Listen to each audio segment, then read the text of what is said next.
Don't get caught singing in the rain. We're back at the Fixed Ops Roundtable Roaring Twenties second swing event. It's the golden age of fixed ops. Hear about the golden metrics on our next segment.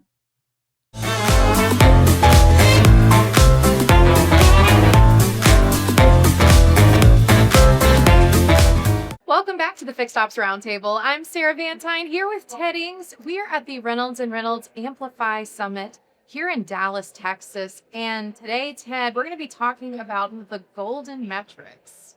Yes, and we have some great panelists on to tell us a little bit more. I'm going to ask each of them to introduce themselves and what they do, starting with Marco here. Hey, Marcus Warnerberg, technician, Naples Luxury Imports. Glad to be here and excited to be on this panel. Well, thanks for being here too. My pleasure. One of the legends in the industry. So I appreciate that. Thank you, sir. absolutely. My name is Greg Ulan. I'm the vice president of marketing at Reynolds & Reynolds, and I'll turn it over to Richard. Rich Lupo, Fixed Ops Director at Appletree, Acura, and Honda, Asheville, North Carolina. Well, gentlemen, welcome to the panel today. And Ted and I have a very special, this in our hands right here is the Golden Metrics Playbook. And this is really, really exciting. Greg, this just got released, the Fixed Ops Golden Metrics Report for 2025, and it's a look back at a year's worth of data. Can you share with us a little bit more about what we have in here? Yeah. So this is the second year doing it. This year we have a full year's data, so it gives us a lot of trends over the course of the year, which can be really important, right? When we operate in a 30-day world. We don't operate in a 12-month world. We don't operate in anything longer than 30 days. We either hit the numbers in the month or we don't. So being able to see which months we have ups and downs is really important. And that's one of the big takeaways is just the peaks and valleys that we see throughout the year when it comes to hours, when it comes to effective labor rate, when it comes to profit per RO. So it's really interesting to look at it over time. Greg, before we dive into some of the information contained in the report, this is the first time that Sarah or I have seen anything this extensive at this level. If you want to speak to that, maybe why you put this all together. Well, at the end of the day, benchmarks are important, right? And when we look at benchmarks, a lot of times they can be generalized or genericized a little bit. So every dealership isn't the same, right? We don't do the same volume. We aren't in the same kind of urban areas. Some of us are in small towns. Some of us are in big cities and everything in between.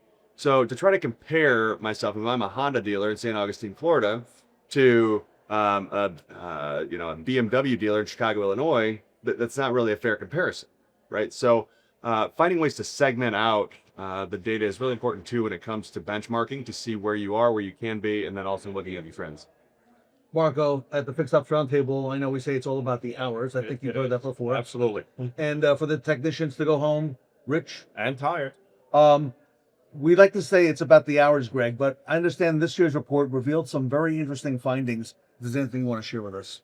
Well, one of the things, especially in the U.S. report, and we were talking a little bit, Rich, I think maybe you have some insight into this, but in the U.S., we saw a drastic dip kind of September, October timeframe when we were looking at the numbers over the course of the year. So there's a lot of variables, obviously, in our business, but one that Rich pointed out, if you want to share kind of what you were thinking might cause that dip in September when it comes to hours. Well, definitely there's school, and then we had an election, actually. We did. Coming up, and everything kind of froze in place for a little while there until the uncertainty was taken out of it. So I think that led to that, drop leading up to it. Yeah. What do you think? So I am curious about this too, Rich. Sorry to put you on the spot, but No, it's fine. When it comes to weather, honestly, right, kind of that late summer fall timeframe, you guys had a terrible fall last year, and glad to hear that you're back up and running, and the community's still recovering, obviously. It is. But does that, you think that has a big enough impact across the country to cause dips in averages, or? It was very the severity of it was very localized. It didn't affect an entire region, so I don't know that it certainly to have any effect in California, right, or Texas or anything like that. So I don't know that there's any huge amount of impact on the numbers from the lead, unless you want to break it down by that region. Right. Okay. So. Marco, what I think about, I've heard something called tire season, okay? Yes. It typically happens in the fall going into the winter. Does that have an impact on anything fixed ops wise as well? Of course it does. Tires, as we all know, is a retention product for the dealerships. So going into the more rainy season, depending on where you are, of course, but like Ricky deals with different weather than I deal with, and people up north deal with far different climate situations than we do. So I think that having a report like this will definitely show you where we can improve and how to improve, because it's not just a fluke. It's a very precise measurement all across the country. You see the dip nationwide. So I think as a community, as a fixed ops community, we can do better in bringing that up and leveling it out. So this product, this report has really opened our eyes to such data. It's tremendous. Thank you. Yeah, absolutely. Well, and when you look at the numbers layered on top of each other, it makes a big difference too, right? So when we have higher volume, Canada's a great example. They do a ton of tires in November. They have to. Sure.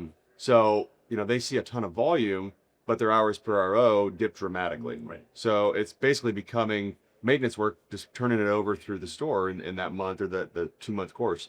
So the question then becomes, okay, how do we make the most of this increased volume that we have coming into the store? Whether it's we're servicing those vehicles while they're in, or we're identifying work to follow up with later. How do we make sure that while these customers are in the store, we're able to take care of them, but then also make the most of the opportunity in front of us?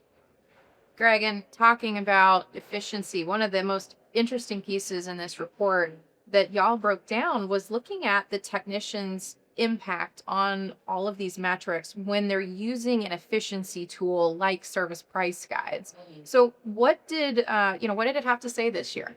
Well, I mean, what you would expect, right? When you make a technician's job easier, when you make an advisor's job easier, when you make things more efficient, they're going to be able to sell more. And the technician, I don't think anybody would argue with this. I mean, the technician is a linchpin for selling service. I mean, yes, the advisor's a touch point with the customer, but the technician has to do a quality MPI. We're asking them to do pictures and videos.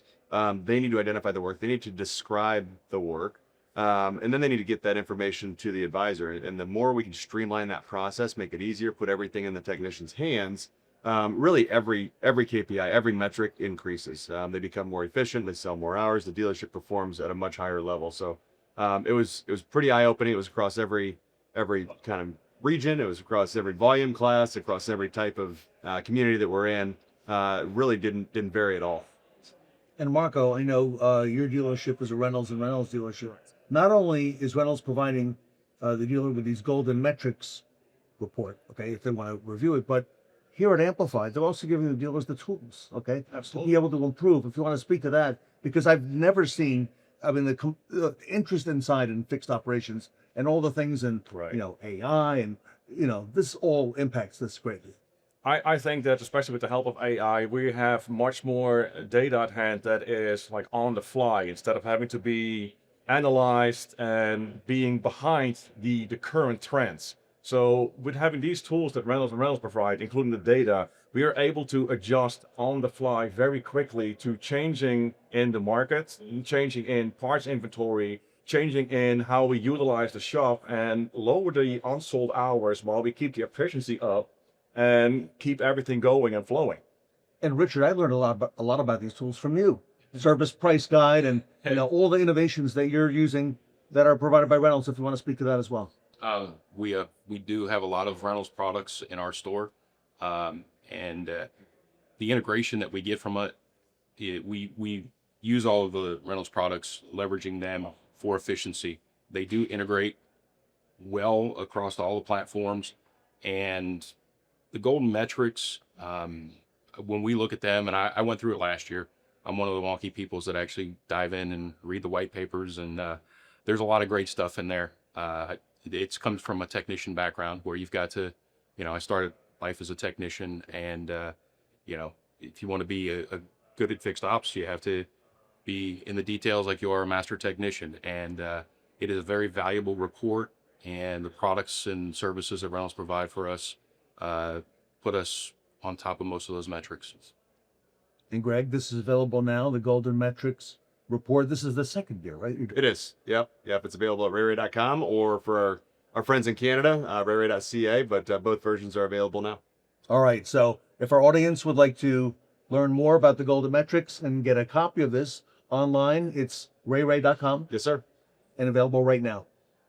Greg, thank you for all that you and Reynolds do for dealers throughout the industry and great innovations. We could see it here in person. Oh, thank you. And thanks to everybody for doing this. It's a lot of fun. Absolutely. I'm Ted Ings. I'm with Sarah Van Tine. We are here at the Reynolds Amplify event with Greg Ulen, Richard Lupo, Marcos Wanenberg. Sarah and I are going to be right back.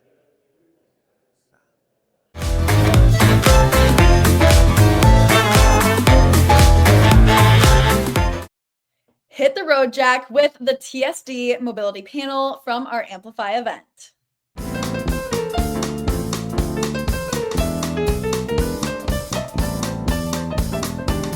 Hello, everyone, and welcome back to the Fixed Ops Roundtable. I'm Katrina Ness, joined by Sarah Van Tine, and we are here in Texas at the Reynolds and Reynolds Amplify event. Sarah, it has been an incredible day so far, and so much fun being here.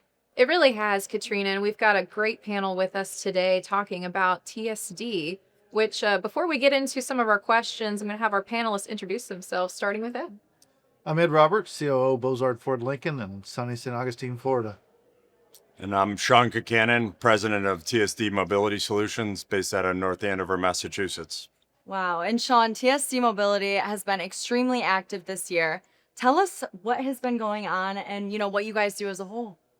Yeah, we provide software in the automotive industry and the car rental industry today. So our platforms are used across about 12,000 dealerships across the United States and about 2,500 car rental locations across the globe today.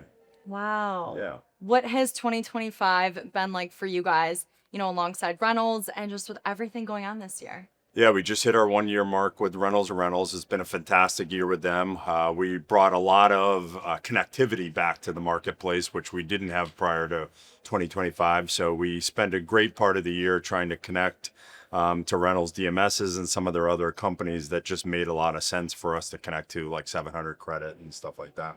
Absolutely. And Ed, let's talk about your fleet for a minute. I mean, fleet management, it's an incredibly important component for Bozard. Absolutely. We have a large rental fleet amongst some other fleets as well. But prior to partnering with TSD, long before Reynolds, it becomes a guessing game. Where's our vehicles at? Who has them? Did we get the contract on it? But now with TSD and right from the beginning, we could see where those vehicles are and we can understand the elements of it.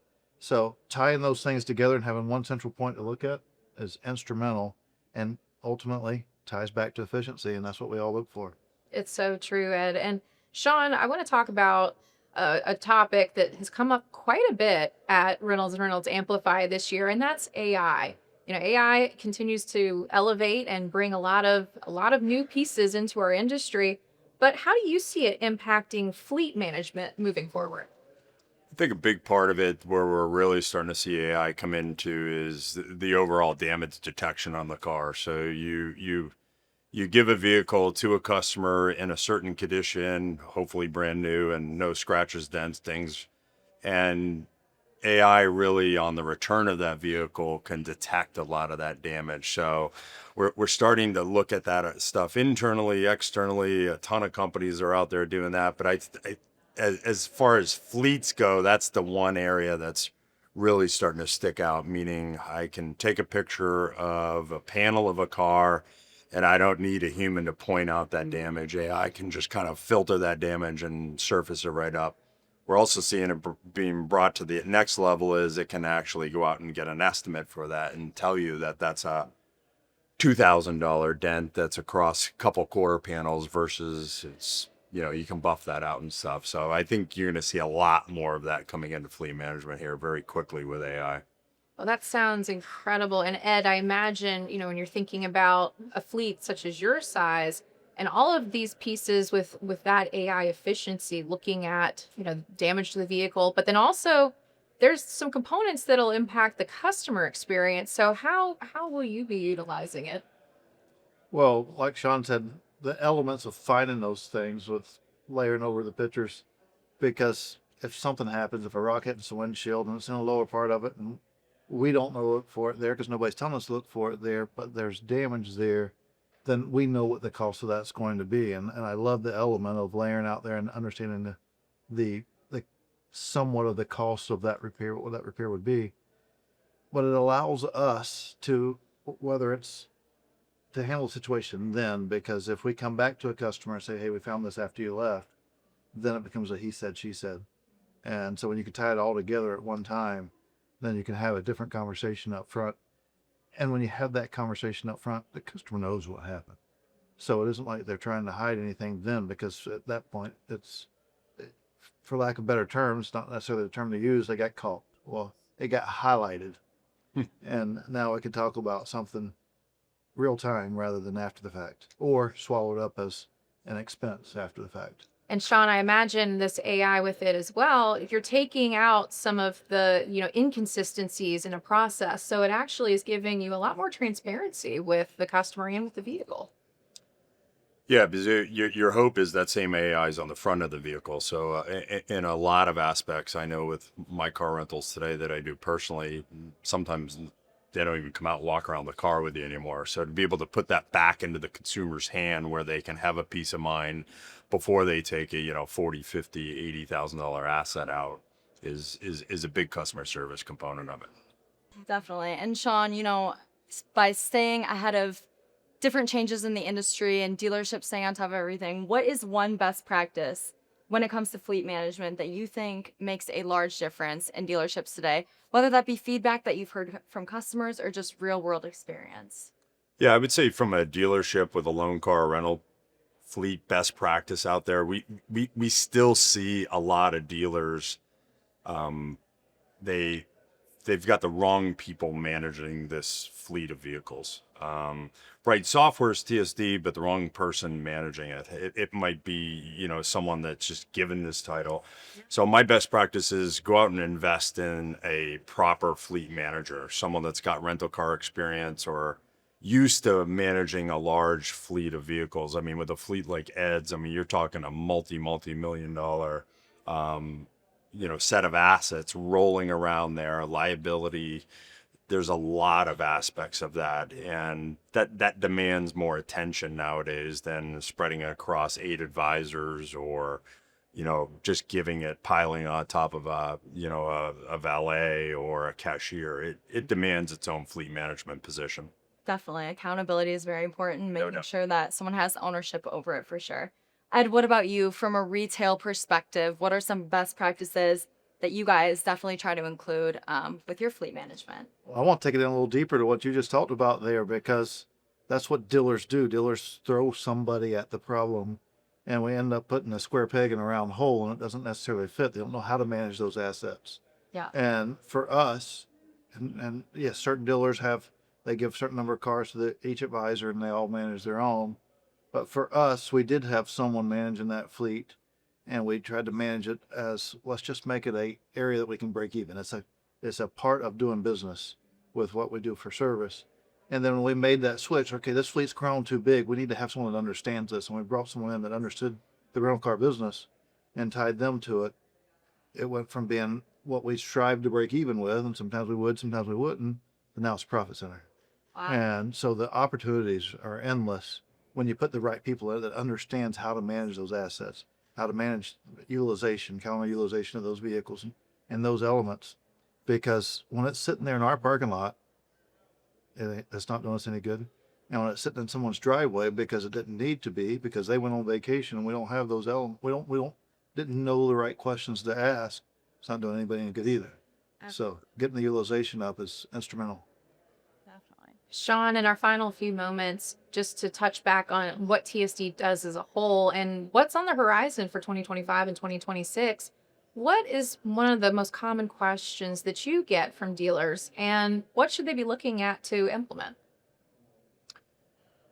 I think what we always get from dealers is where is TSD, taking its products and services. I think the industry is certainly changing, meaning we've built solutions for the last 40 years that dealers like Ed would use and stuff like that. Our software is now getting consumed more and more by Ed's customers. So we're trying to build solutions that they're able to now give to their customers before they show up at the dealership to have them all written up, and just speed of transaction. Nowadays, if you give me a means of entering it on my phone, I'll generally do that for you instead of walking up to a counter or at an advisor's desk. So we're really making that pivot into more B2B2C type of software nowadays. Very exciting things ahead for TSD. Absolutely. Everyone, Ed and Shawn and Katrina and I are here at the Reynolds and Reynolds Amplify event in Dallas, Texas. Katrina and I will be right back.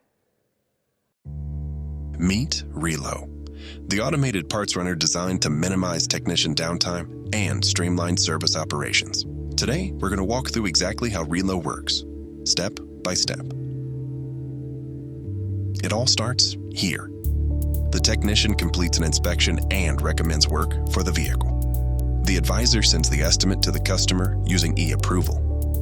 Once approved, the parts department is notified and can begin fulfilling the order. The parts counter person gathers the required parts and places them on Parts Rack 1. Most dealerships will have multiple racks, and one Relo can handle deliveries from unlimited racks to unlimited bays. Once the parts are ready, the counter person assigns a delivery directly from the parts application in Era Ignite. Relo autonomously navigates to the designated bay, avoiding obstacles along the way. You never have to worry about Relo getting stuck, running into objects, or needing manual assistance. It can easily maneuver a variety of indoor spaces.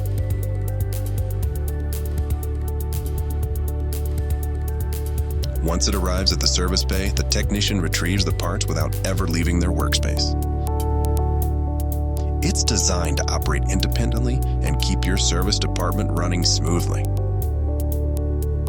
When Relo needs a charge, it automatically returns to its docking station. On average, Relo's battery lasts 12 hours, ensuring it's available throughout the workday. With a load capacity of 660 pounds, Relo can transport anything from small parts to full sets of tires. Relo is changing the way dealerships operate by minimizing technician downtime and optimizing service efficiency.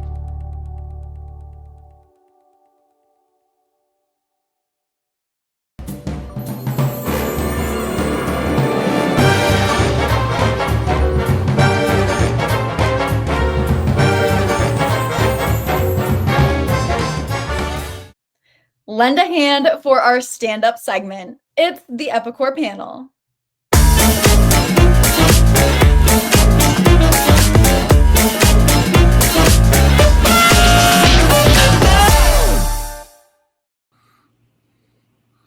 Welcome back to the Fixed Ops Roundtable. I'm Sarah Vantine here with Ted Ings.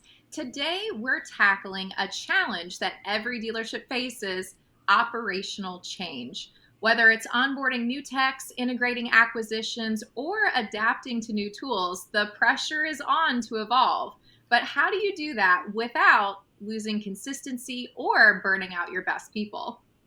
Sarah, we're very grateful to have the team from Epicor here with us today. Joining us are Jake Aschendorf and Josh Crone from Epicor to talk about how platforms like Acadia are helping fixed ops teams stay ahead. Very timely conversation. Yes, and Josh, I'd love to come to you first with our first question today. We're seeing a lot of change in the industry, whether it be M&A activity or the shift to EVs. So Josh, these are trends that aren't going away anytime soon. What can leaders do to be successful through operational changes? Thanks, Sarah. Yeah, that's a good question. When you think about change, any change, it kind of, for me, goes back to the age-old three-legged stool of people, process, and technology. If you're like most companies, you probably have a really good handle on the process and technology side, but sometimes you might struggle to make those changes to those two things. And really where people fall short is the people side of things and that change management that's required for it. So getting people to understand the new processes, understand that technology that you may be implementing, is really where organizations struggle, regardless of industry. So by investing in those people, getting them the resources that they need, where they're working is super important for them to be able to adapt to that change and pick it up and really help these initiatives be successful. So with Acadia, we're in a lot of different industries, certainly in car dealerships, managing their operations. And really, we're really focused on getting that information, these best practices that these folks need to be successful in their job. Whether the change is them being onboarded and being new in a position at a location, or the change is sort of a change in the environment themselves. So you mentioned some technology, maybe a merger and acquisition could be something that introduces that change. Getting that change out there quickly, effectively, and meeting those workers where they are is the key to what we do. Jake, Epicor seems to be front and center. You are Senior Director of Sales. I'm seeing Epicor everywhere now. And it's no secret that fixed operations is sort of the last frontier when it comes to technology, right? Yeah, most definitely. I don't know why, but I have a good thought on that, right? Is the dealers have always focused on the car sales, right? That's what wins the awards. That's what is shiny and flashy. And look, Ted, as you know, I spent 15 years in the car dealerships running it, and I was in the sales department, right? F&I and all the different positions. But at the core, we all know, because we're here on Fixed Ops Roundtable, who pays the bills and who keeps the stability within the dealership, right? So we know it's the fixed ops department. But all the focus has always tended to be on the front end selling that car. And so when you have that, we kind of forget about what happens in the parts and service department. There's only so much technology that can help the parts department, right? It's an open checkbook. Parts come in, parts go out, not really anything flashy you can do. As of late, we've seen a lot of flashy service, from the kiosk that's going to help the better customer experience, right, to the online tools and technology of making the appointment. I remember being in the dealership and getting the email requests, and they would come in, they'd get to service, maybe the customer would come in, and it was just a bad experience, right? And it was because nobody wanted to take the time to put everything back into the fixed ops department, right? All the technology companies were worried about, how do we sell the car, the CRMs, all the desk blotters, all those type of technologies for the front end. And they just kind of forgot about the fixed ops department for a long time. Jake, you were just with us recently in New York at the World Trade Center at an event there, and we heard a lot about what's happening in the industry.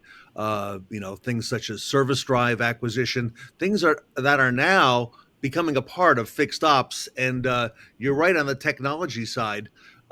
Fixed ops hasn't gotten a lot of love. There's a lot of paper involved historically, even Excel spreadsheets.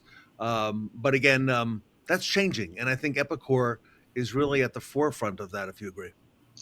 100%. But the reason why it's changing is consumer demands, right? We know it. The consumer is demanding so much more from us in every walk of life, whether we're purchasing groceries or getting our car serviced, right? And so the generational change that's happening is forcing that change a whole lot faster. And if we don't change in fixed ops, if technology companies don't support that plan and vision of that ease and transparency that the consumer is wanting, we're going to be in big trouble in the fixed op department. The good news is we have advocates like yourself, Epicor, Brian Benstock, and many others that are all part of the Fixed Ops Roundtable that are preaching to the community about change and the need to do just that. And Jake, you mentioned, the next generation, and that's a very important topic as the industry continues to change, and we're seeing that workforce shift happening, and it's continuing to shift to a more agile and younger generation. What do dealers need to be thinking about with that? Sarah, they need to be thinking about technology, and I know that might be an overplayed word, but we got to think how they learned as they grew up and what have they done in their workforce time, right? Using a paper blotter and highlighters to do the red, yellow, green as far as position compared to mouse clicks, right? I remember being in the dealership, let alone working for a DMS company for 9 years, and just the cultural shift of, wait a minute, I have to use my mouse to do the arrows to click the appointment, to do that red, yellow, green instead of picking up the pen and highlight, right? the generational workforce now has grown up on technology, something that we didn't have that luxury of doing. And so it's changed fundamentally who we are in every aspect of our life. And so having the iPhone out, having the computer, having all the tools, let alone AI, to enhance how we address the customer, of knowing when they walk in, hey, Ted, thank you for bringing in your 2020 whatever model it is, right? The AI bringing that information to the forefront, that customer experience, all those tools is what the younger generation is used to, because that's how they want to be treated. And we have to make that cultural shift in how our consumers buy and want to be transacted with. I have a question for both of you, maybe first Jake and then Josh. This is not just about service, though. When we have change like M&A, as you mentioned, that impacts every department in the dealership. And how can dealers unify operations across the board, especially when new tools or processes are being introduced, which is what's happening now? Yeah, so Ted, I'm going to give you two examples, one from in the car dealership space, right, and then one here at Epicor. So with Epicor, not only are we lucky to have Acadia as one of our portfolio solutions, but we're also a customer. So yes, that does mean I use Acadia and my salespeople use Acadia. And just the other day, sitting there working with our new quoting system to put together a quote for a dealer, and the salesperson was struggling. That salesperson picked up the phone, made a phone call to me and said, hey, I'm stuck. I can't figure this out. And the first words out of my mouth was, did you go to the Acadia playbook and what did it tell you to do? And the salesperson, of course, kind of like dropped their head and was like, you know what? I didn't do it, but I need this really, really fast. And I'm like, well, let's go to the Acadia playbook. Let's take a look. And lo and behold, within a few clicks, 30 to 45 seconds at most, the salesperson was able to find where they were stuck. And it was just a constant reminder of, hey, even in the application as simple as I do not know how to do something within our own technology suite, we are able to find the solution in 35 to 45 seconds, right? So if I go back to my time in the car dealership world, my dealership was growing when I was there, and we were buying stores probably every 9 to 10 months. And we did have a playbook, and here's the unofficial official playbook. We took a group of guys and gals and we sent them to the new store and we said, go fix it and figure out who you're going to train and promote. And lo and behold, that's what we did. We didn't have everything written down, but because we were successful at the previous dealerships, because we did it more than once, we'd go into fixed ops or we'd go into the finance department, we'd go into parts, and we would just put how we were successful. That all came from memory. That all came from the gut. But that put the demand on me and the rest of the people that went in with us, right? If we had something easy that was accessible, that we could have disseminated all the information out in an easy format, that would have made our lives a whole lot easier, because we could have focused on a lot of other things. But in the old days, we had a handhold, right? We might have had an Excel spreadsheet or a Word document with kind of the workflow, but we didn't have anything easy that when we went and took over a store that was underperforming and we needed to get it ramped up, a tool like Acadia would have been highly desirable, because I probably could have gotten a whole lot more sleep in those first 9 months instead of having to work 80 to 90 hours. I'm wondering, Josh, can you tell us a little bit more about Acadia? Yeah, well, I think I can build a little bit on to what Jake has just said there too. I mean, really, you think about that type of change. If I'm a dealership that's being acquired, that network, they really need to make sure that everybody in that dealership is on the same page, because they need one source of the truth. So that playbook that Jake talks about, it can't be something dusty on the shelf that could be out of date, that could be from prior to acquisition. It really needs to be the one best way of operating one of these stores as part of that network, right? Because if it's not any sort of friction between departments within a dealership, they become the customer's friction. And that's where you're going to have some customer satisfaction issues where maybe they're getting the wrong parts, or maybe the warranty claim didn't get submitted properly, all the issues that we know about. Thinking about just broadly, what does Acadia do and how does it help with that? Think of all the systems that we use every single day. 90% of those systems are telling us what we need to do. Think of Acadia as the system of record for how to do those things we need to do. So it really is that source of the best practices, the one best way to do tasks, the work that is critical to you being successful in your job. And doesn't end with that. So we really want to surround those workers with those best practices and reinforce those best practices by engaging them with that content and not making it the digital version of the dusty playbook that's sitting on the shelf. So a couple of ways we do that, we have them interact with it in ways that either require them to go through complex work instructions. We may even add some learning tools that are there. But really the objective that we're trying to do is we're trying to get folks, one, operating more consistently, Okay. two, being supported when they're coming across tasks that they don't quite understand how to do it. Use Jake's example there of his salesperson that was struggling a little bit, knowing that they've got that resource that they can always go to and fall back on. They're going to be more confident, more engaged, less likely to turn over as an employee that's working there. And obviously, as they're interacting with your customers, they're going to be much more satisfied customers leaving after those interactions. And it's every part of the dealership. So, you think about, rework, you think about, warranty claims, even audits, right? If you're coming through checking to see how something's being operated, Acadia can take those best practices and then provide the evidence you might need to show that we are operating this store in a consistent way that meets the standards for any sort of third-party compliance requirements that you might have.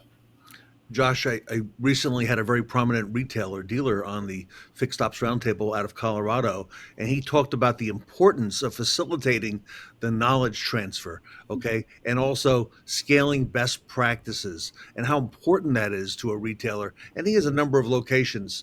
That's something that Acadia helps facilitate. Am I correct? Yeah, absolutely. So twofold. So those best practices, they don't always just come from the network and go down.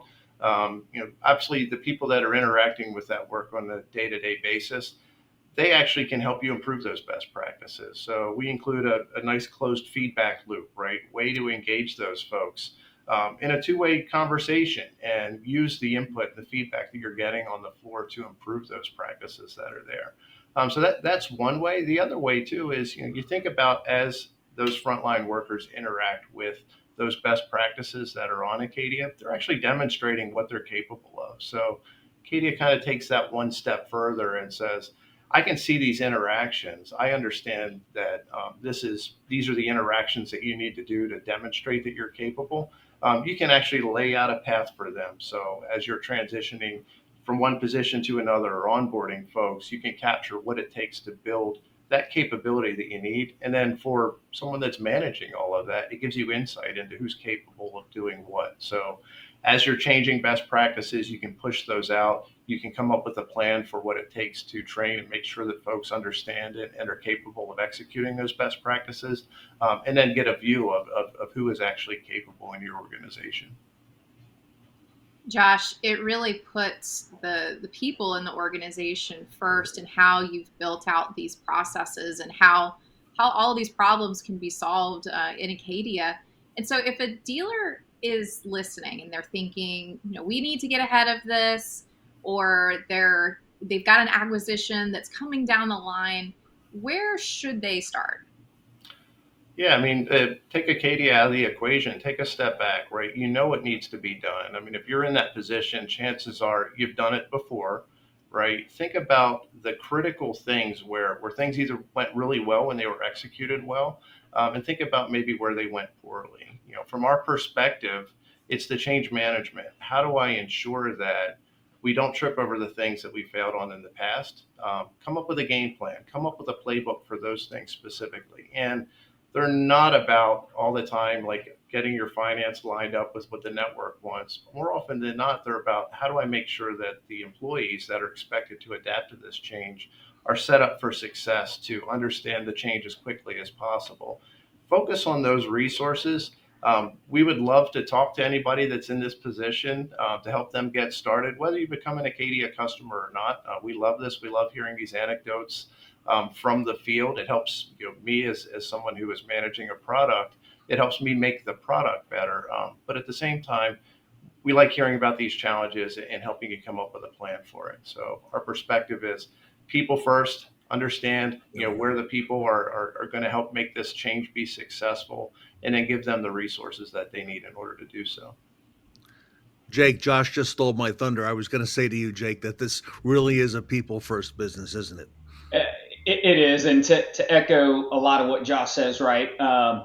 Acadia is just a tool. And he said, let's step back, right? And that's the thing is if we can't do it on paper, if we don't have the idea, if we don't already have some of these processes, that's where we really have to start. And that's where the focus has to be. The tool is going to help facilitate the ease of learning and the adoption of that learning to just make things easier. And as Josh says, we have a phrase that we seek to understand. So we listen to seek to understand what are the needs, how to do those needs, and then what's the best practices and best way to facilitate what the generation and the frontline workers are needing to be successful for the future. Right. Well, Sarah, our thanks to Jake and Josh for joining us. Everyone, if you're looking to future-proof, and that's the term, your fixed ops strategy, it starts with people, as you just heard. The platforms like Acadia, as part of Epicor, can help you get there.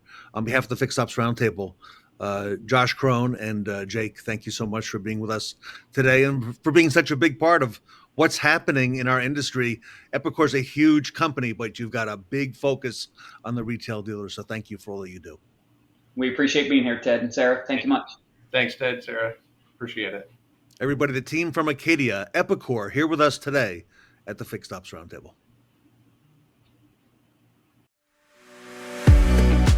Whether you consider it evolutionary or revolutionary, change is reshaping the franchise dealer business. And we're not talking about electric vehicles. There's another promising opportunity that demands your attention. It's the fast-growing and increasingly lucrative customer pay parts, tire, and service market. Consider what's happening around you. Average vehicle age is at an all-time high and rising faster than ever. More than 60% of passenger vehicles are 8 years old or older. 25% are at least 16 years of age. Together, this represents 244 million prospective parts, tire, and service targets. We say prospective because the vast majority of these vehicles are being serviced outside the franchise dealer channel. Would you like to capture your share of this nearly $400 billion opportunity? Epicor is ready to help. Our solutions are enabling thousands of automotive businesses to address every customer pay parts, tire, and service opportunity for virtually any vehicle, regardless of make, model, or year. We're helping service providers build customer relationships spanning the full vehicle lifecycle, from the end of the factory warranty to the day the vehicle is scrapped. We're putting the industry's most complete parts, tire, and labor data at the fingertips of thousands of service advisors every day. We've created a faster, more accurate estimating process for customer pay jobs that helps dealers increase average RO and service lane productivity. We offer real-time information on local parts and tire availability and pricing to speed every job, increase customer satisfaction, and boost the dealer's absorption rate. And we're helping parts departments establish real-time visibility and control of their inventories to increase efficiency and reduce operating costs. Epicor is ready to help your fixed ops teams achieve the same impressive results. Own every non-warranty parts, tire, and service opportunity, all makes, all models, all customers. Now you can with Epicor. Contact us today to learn more.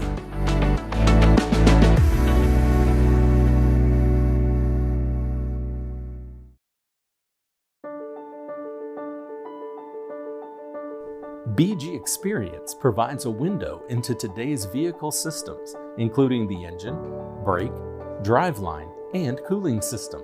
You will learn about how each system functions, the challenges they face, and BG Products' preventative maintenance solutions to these challenges. BG Experience is used by automotive trade schools and service centers to educate students, technicians, and service advisors. The ability to see how individual components of complex vehicle systems interact in motion provides a more visceral understanding than older training methods. We partner with over 50,000 shops and service centers around the globe. BG Experience is an essential tool to engage and educate automotive professionals worldwide.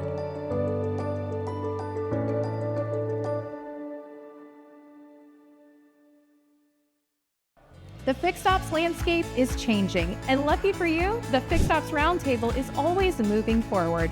Savvy marketing is no longer for the front of the house. I'm Sarah Vantine, and it's time to get creative and take a seat at the roundtable. Discover new, innovative ways to market your dealership by becoming a Fixed Ops Roundtable certified partner. Start your modern age of marketing at fixedopsroundtablecertified.com.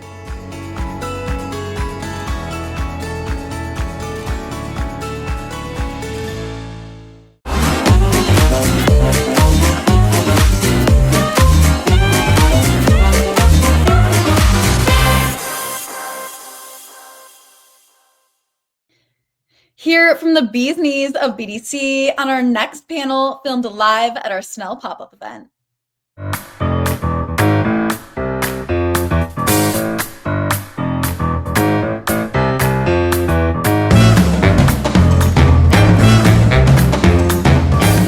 Hello, everyone, and welcome back to the Fixed Ops Roundtable.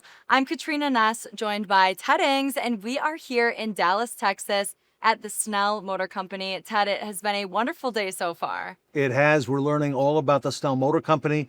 On this panel, Katrina, we're going to learn about their centralized service BDC. So I'd like everybody on the panel, starting with Ken, to introduce yourselves, tell us who you are and what you do here at the organization. Hi, I'm Ken Malden, Platform Director. Diego Martinez, Service Director. Tim De La Rosa, BDC Director. Diana Lugardo, BDC Manager. Ryan Schock, Service Manager. Ken, talk to us about how the centralized BDC has helped the Snell organization from an efficiency standpoint since its inception 4 years ago. I believe the centralized BDC is probably one of the biggest and best tools that we have in the company from an efficiency standpoint, because what it did was enable the service advisors to spend more time with their customers. We took the phone process off of them for the incoming calls and setting the appointments and put it into a centralized BDC group that does it for our entire organization. Definitely. Tim? I mean, just to go back to Ken's point, just taking a lot off the service advisors, having them focus on the priorities, which is managing the client's expectations. It's huge. Absolutely. Diana, what do you have to add about how the centralized BDC has helped the organization from an efficiency standpoint? Yeah, and just to kind of piggyback on what they said, I think it just frees up a lot of time for the advisors. I know how it is to be an advisor. We spend a lot of time doing other stuff, so I think just freeing up space for them by us taking care of the back end stuff. They just focus on what they should be doing as selling and just creating relationships with their clients. Absolutely. Thank you. Tim, I'm wondering, what's the current show rate approximately on appointments, and what's the goal and the plan to even increase that? We're at 84.06% on the conversion rate. Say that again? 84.06. He's exact. I live in numbers. I want to get to 90% by the end of 2026. And the plan is to focus on hospitality. I think we live in absolutes and processes and everything, but working here, developing the BDC has made me realize that breaking out of those barriers to take care of the client is what increases the likelihood of the client showing up. Diana, is the ability to measure this, as we just heard, is that an important part of what you do and knowing where you stand at all times? Yes, it is. Tim said we decided to go back to the basics and just focus on what we can do for the customers. So we have this thing where we can't say no to the customers. We'll say, let's see what we can do first. So we are learning to make a lot of exceptions. Even though we have procedures and rules, we know that that doesn't fit every single customer. You know, that goes back to Ken. You know, a lot of dealerships say no all too often, but you find a way not to say no. Correct. That's part of the verbiage that we do not like to have in any of our interactions with our clients. Is we don't want to say no. We want to let them know what we can do for them. I think that a whole lot. Diego, what about you with the centralized BDC and your thoughts?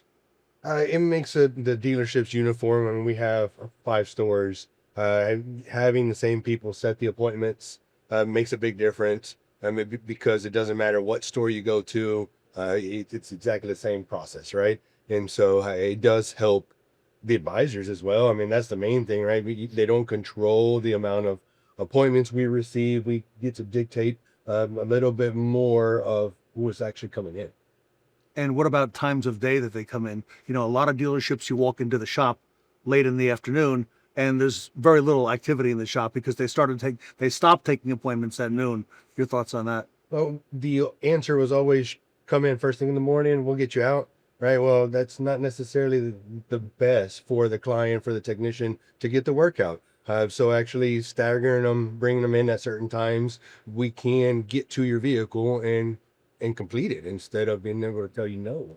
Wow, Ryan, and on the topic of customer service, how has the communication between the BDC and the advisors affected the overall customer experience? Really just the two things or two words that I can think of, just conformity and consistency. Between that, it's kind of put everybody on the same page, and kind of back to what Diego said. I mean, when clients call, they know what they're going to expect from us. Absolutely. And then Diana, from your perspective, being over at the BDC, have you heard any initial positive feedback about the clear communication between you guys and how that's affected the overall customer experience?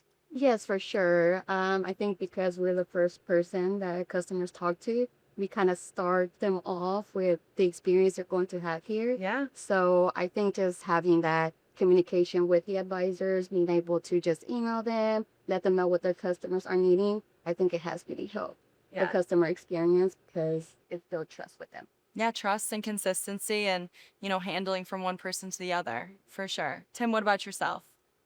Just building the relationship with the advisors as well. Whenever you have all the locations and we're managing the service side of the communication, I think that relationship is super important, and being able to communicate with them kind of helps them with what they expect from us, as well as, relaying the messages of what the clients expect from them. Definitely. Diego, talk to us about this process of this clear communication and then your thoughts on the effects it has on the customer.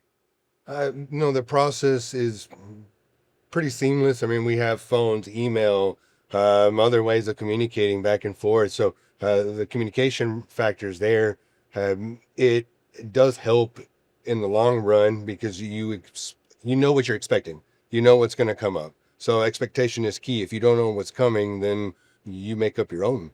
Yeah. And that's usually not a good one. Absolutely. Tim, I'm curious, are there certain appointment types or campaigns that the BDC can convert into repair order dollars more consistently than others? Honestly, back to the basics, it's the routine maintenance. And on top of that, training them from the start, the point of sale, getting them in for their routine multi-point inspection. Training the customer. Absolutely. Getting them to understand what the expectation is to take care of their vehicle. On top of that, it builds trust between the advisor as well as the client because they know exactly what to expect on their next visits. We're here at a Jaguar Land Rover center. Mm-hmm. I'd imagine the customer expectations are really, really high. They are, but one of the things we try to instill in all of our team members is whether it's our Jaguar Land Rover store, our Ford store, our Mazda store, we treat all the customers the same way. They're just as important in any store that we have. Let me follow up with that with Diana. On the appointment types, routine maintenance, again, back to the basics, convert the easiest? Yes, routine maintenance is really easy. We anticipate the customer's needs before they do. So we're calling customers to let them know, hey, your vehicle's due for service. Come bring it in before they can even think of taking it somewhere else. And talk to us from a shop perspective, being able to, make more appointments, find additional work. How important is that, from the top down, looking at from a leadership position? Well, that's what the bank accepts is the cash that comes with it. But, you do have to train the clients and you do have to let them know what we're going to be doing, be transparent in the whole process. But from the shop side, they know that they're getting appointments today. They're not sitting around waiting to see if something arrives. We have it set up so they know, and it makes their day knowing that they have work to do. Ryan, anything else you'd want to add in terms of having that centralized BDC and the consistency of that process? I think it's done a lot as just as far as empowering the BDC. I mean, it's really allowed them to take a look and dive into what we have to do every day on the service drive, and back to that consistency. It's kind of getting everybody on the same page with that as well. In today's modern age, it's hard to imagine how a dealership could not have a service centralized BDC. 100%. I mean, we talk about that all the time about what it was like prior to the BDC and its inception and what we have now. And there's definitely it's definitely a game changer when it comes to how you handle business every day. All right. Well, fascinating panel. Congratulations to the BDC team and all the great work you're doing here at Snell Motor Company. Katrina, again, fascinating and one of the best dealerships and one of the best dealer groups in the nation. Absolutely. And these people are true representations of that. Thank you all for joining us today. Thank you. I'm Ted Ings with Katrina Ness. We're here in Dallas, Texas at Snell Motor Company, Jaguar Land Rover. Katrina and I will be right back.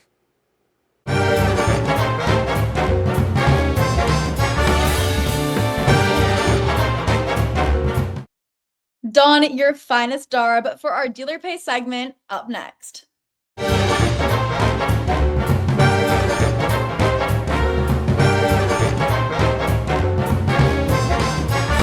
Hello, everyone, and welcome back to the Fixed Ops Roundtable. I'm Katrina Ness, joined by Ted Ings, and we are here in Dallas, Texas at the Snell Motor Company. We have a dealer pay panel here, so I'm so excited to dive in, Ted.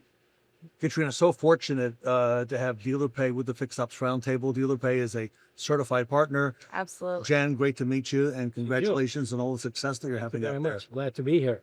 It was maybe 3-4 years ago that we first met Julie Douglas at Dealer Pay, and she's taken the world by storm. Yes. And if it's okay, so many dealers now are using the Dealer Pay platform, especially here at the Fixed Ops Roundtable. I wanted to ask you and Katrina today a little bit about the topic of surcharging, okay? Absolutely. Because some of our dealers had some questions. And I'll start with the first one, Jen. Is surcharging legal for all dealerships? And how do dealers know if they're doing it right? Absolutely. Surcharge is legal in most of the states. And even the states that the word surcharge is not what they use, we do have a solution for that as well. The one thing that you'll hear in today's meeting is consistency, transparency, and automation. Those are the key elements that makes the surcharging legal, and the dealerships can utilize it without any complaints from the customers and without any fear. So it works 100% legally, and it's very automated. So, Jen, you said something about it not being possible in not all the states. So 4 states that restrict surcharging. Correct. Are those dealers out of luck? Absolutely not. They're not out of luck. We have what we call it cash discount. The key thing in surcharging and the cash discounting is to notify the customer at all times that here is the fee. So if we go to the surcharge part, the dealer pay software itemize the surcharge fee, whether the customer wants to strike the credit card or the debit card. It's applying only to the credit card, not debit card and not cash or check. Our system recognizes the actual card, whether it's a debit card or a credit card, which makes it automated. And that's a key element. Connecting to the DMS and integrating with the DMS is another part of the validity of the surcharging and the automation that goes with it. As for the states that they don't allow surcharging, cash discounting is the same. And once again, we will show the customer the value of cash versus credit. So really being transparent is the key thing, and the customers love to see it rather than just going home and start wondering why the bill is different than what I paid. Yeah. Other industries are surcharging. I'm starting to see it now more and more, restaurants and things like Absolutely. that. Jen, will customers push back if they see a surcharge on their bill? No, they won't, because the customers are really immune to doing that right now. As you indicated, airlines, utility companies, even government agencies are charging that. So it's not a new thing. They just need to be notified. And once everything is itemized and they are notified, there's nothing to complain about, right? They either pay by debit card or cash and don't have to pay the surcharge, or strike the credit card and pay the surcharge. Right. So what are some compliance risks that are common that dealers are facing when it comes to surcharging? Great question. The compliance risk is the dealerships that they try to do the surcharging manually. In other words, there's no automation whatsoever, there's no DMS, and the actual RO is not being attached. The surcharging and the actual bill is not being attached to the RO, which is a key thing, right? So what I call it the do-it-yourself or just manual intervention, it just opens the doors for mistakes. And therefore, the dealership is vulnerable, and this is where they have chargebacks and various problems. Katrina, I know you know Julie Douglas as well. Dealer Pay is a dealer-specific payment solution. You know, it seems like it was almost an overnight success, but I know Julie's got some 25 years, okay, in this market, yes, perfecting it and working with dealers. And it's an overnight success that, you know, it's just been realized in the last couple of years, but it's very timely. John, I want to ask you, if a dealer is considering surcharging or cash discounting, like you just said, what should they look for in a provider, like a company like Dealer Pay? What do they need to be aware of? Very good. A software that integrates with the DMS, with the major DMSs, a software that recognizes the validity of the credit card, a true credit card, recognizing whether it's a debit card or a credit card, right? That's the key thing. And the DMS integration, and also the state by state. We have a team that actually monitors all the activities and the laws with surcharging and update us accordingly. And some of these laws change maybe twice a year, every 6 months.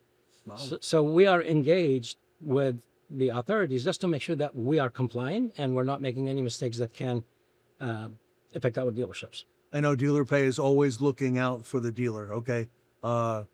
Again, you have a rich history working with dealerships, and I know you're very compliant, and I know your service in terms of Dealer Pay, easy to reach all times of the day and weekends as well. Very correct. They're all local people, right? And all hands on deck, and that's one of the things that I love about Dealer Pay. And by the way, our logo that says "We love dealers," it's just not words, it's our culture. Dealer Pay is a certified partner at the Fixed Ops Roundtable. Jen, if our audience wants to learn more about Dealer Pay, what's the best way for them to take the next step? And maybe even if they have questions they want to have answered as well. I'll be happy to provide my information, or go to dealerpay.com, and all our information will be right in there. Request a demo, and one of us will be right there with them, helping them out. All right. So there you have it, Katrina. Latest on surcharging and Dealer Pay and modern payment convenience. Absolutely, Jen. Thank you so much for joining us today. For having me. I'm here with Katrina Ness. I'm Ted Ings. We are in Dallas, Texas at Jaguar Land Rover, the Snell Motor Company, with Dealer Pay. Katrina and I will be right back. Okay, how would you like to pay? Card, cash, or check? I will do a card. Okay, thank you very much. And will you sign right here? Sure. Okay, have a great day. Great, thank you. Introducing Dealer Pay Moves, Dealer Pay's new mobile application for dealerships on the move. It's really great because all you have to do is search for your repair order. It's then going to search whichever DMS that the dealership is connected to. As you can see, it's going to pull up that customer record in that open repair order. I'm simply going to select it. Now you've got all your customer details here, including the surcharge amount if it were to be applied with a credit card. I've got options to pay by credit debit. I can key enter the transaction. I can use a paper check or even report cash. I can even add transactions in here so I can do some real-time voids and refunds. Dealer Pay Moves is a great solution for your dealership to stay relevant and mobile.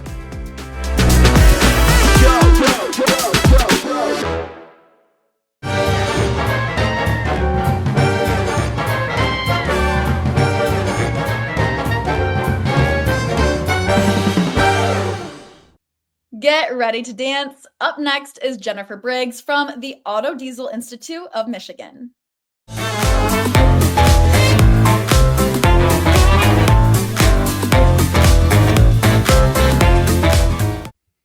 Welcome back to the Fixed Ops Roundtable. I'm Vanessa Collins, joined by Ted Ings, and today we are here with Jennifer Briggs from the Auto Diesel Institute. Thank you so much for joining us, Jennifer. Thank you for having me. Jennifer is a powerhouse in our industry, as people are about to learn. Jennifer, Auto Diesel Institute, really honored to have you with us here today. You and I have talked about this for a long time. I think we met a while back up at Northwood. So I know Vanessa has a few questions. I have some questions for you today. So Vanessa, I'll let you get things rolling. Yeah, thank you so much, Ted. So, Jennifer, you are doing something very cool with the Auto Diesel Institute. And I'm curious, what kind of programs does the Auto Diesel Institute offer to train mechanics?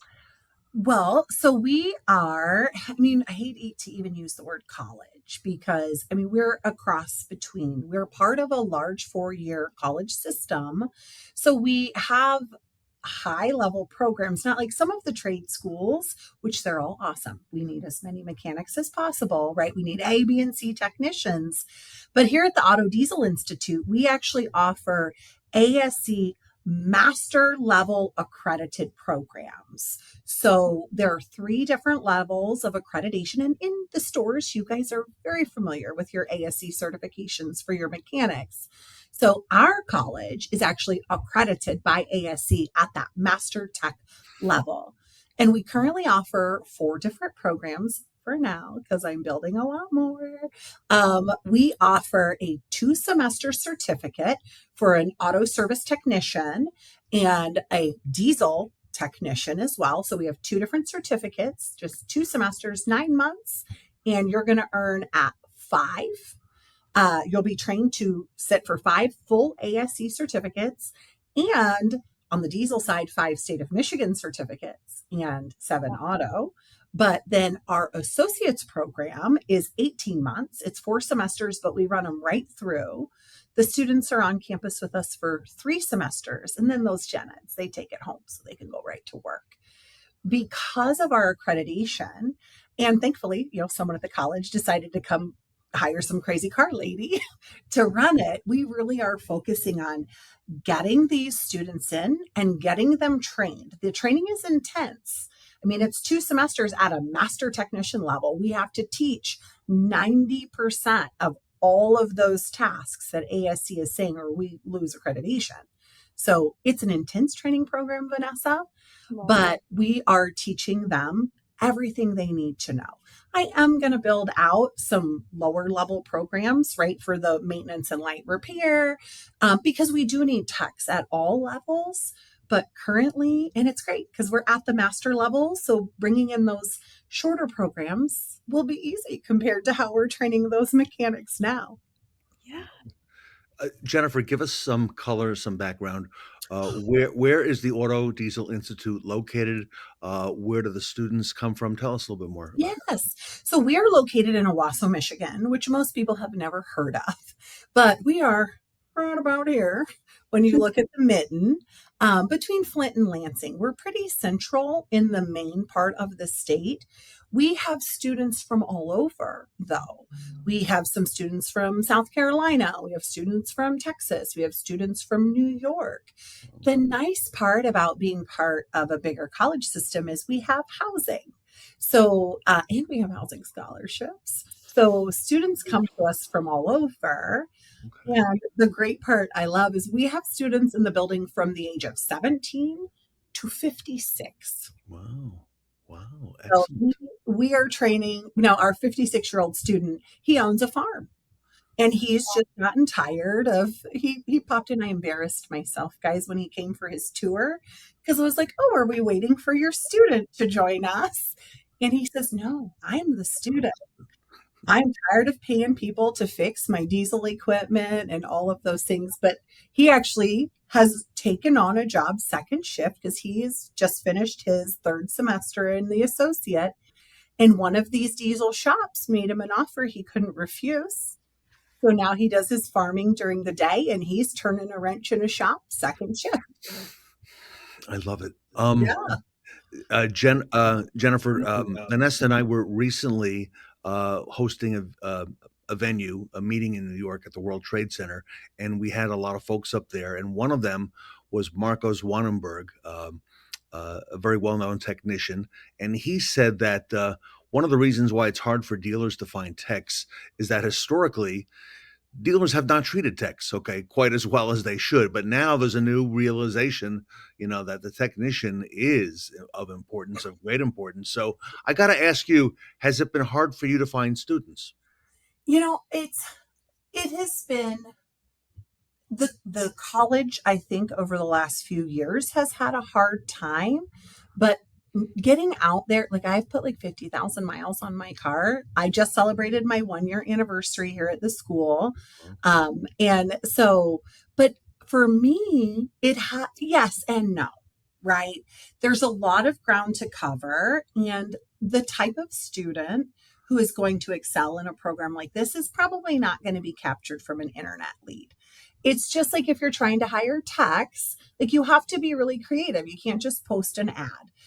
Actually, one of the dealer groups up here in Michigan has this wonderful tactic, and I love it. I mean, I can't do it for students, but they put hiring stickers on oil filters. So when somebody goes somewhere else to change the oil, they see, hey, you want a better job? But we are actually so excited to report that we are going to hit that triple enrollment number since I've taken over the program. Yes. So we already have, I'm like, we're already right there. And I have 8 more. We have 2 weeks before the fall semester starts. I have 8 students already just waiting to finalize their stuff. And 4 of them will allow me to hit that triple number. And it's just going out and talking to young people and getting out to career fairs.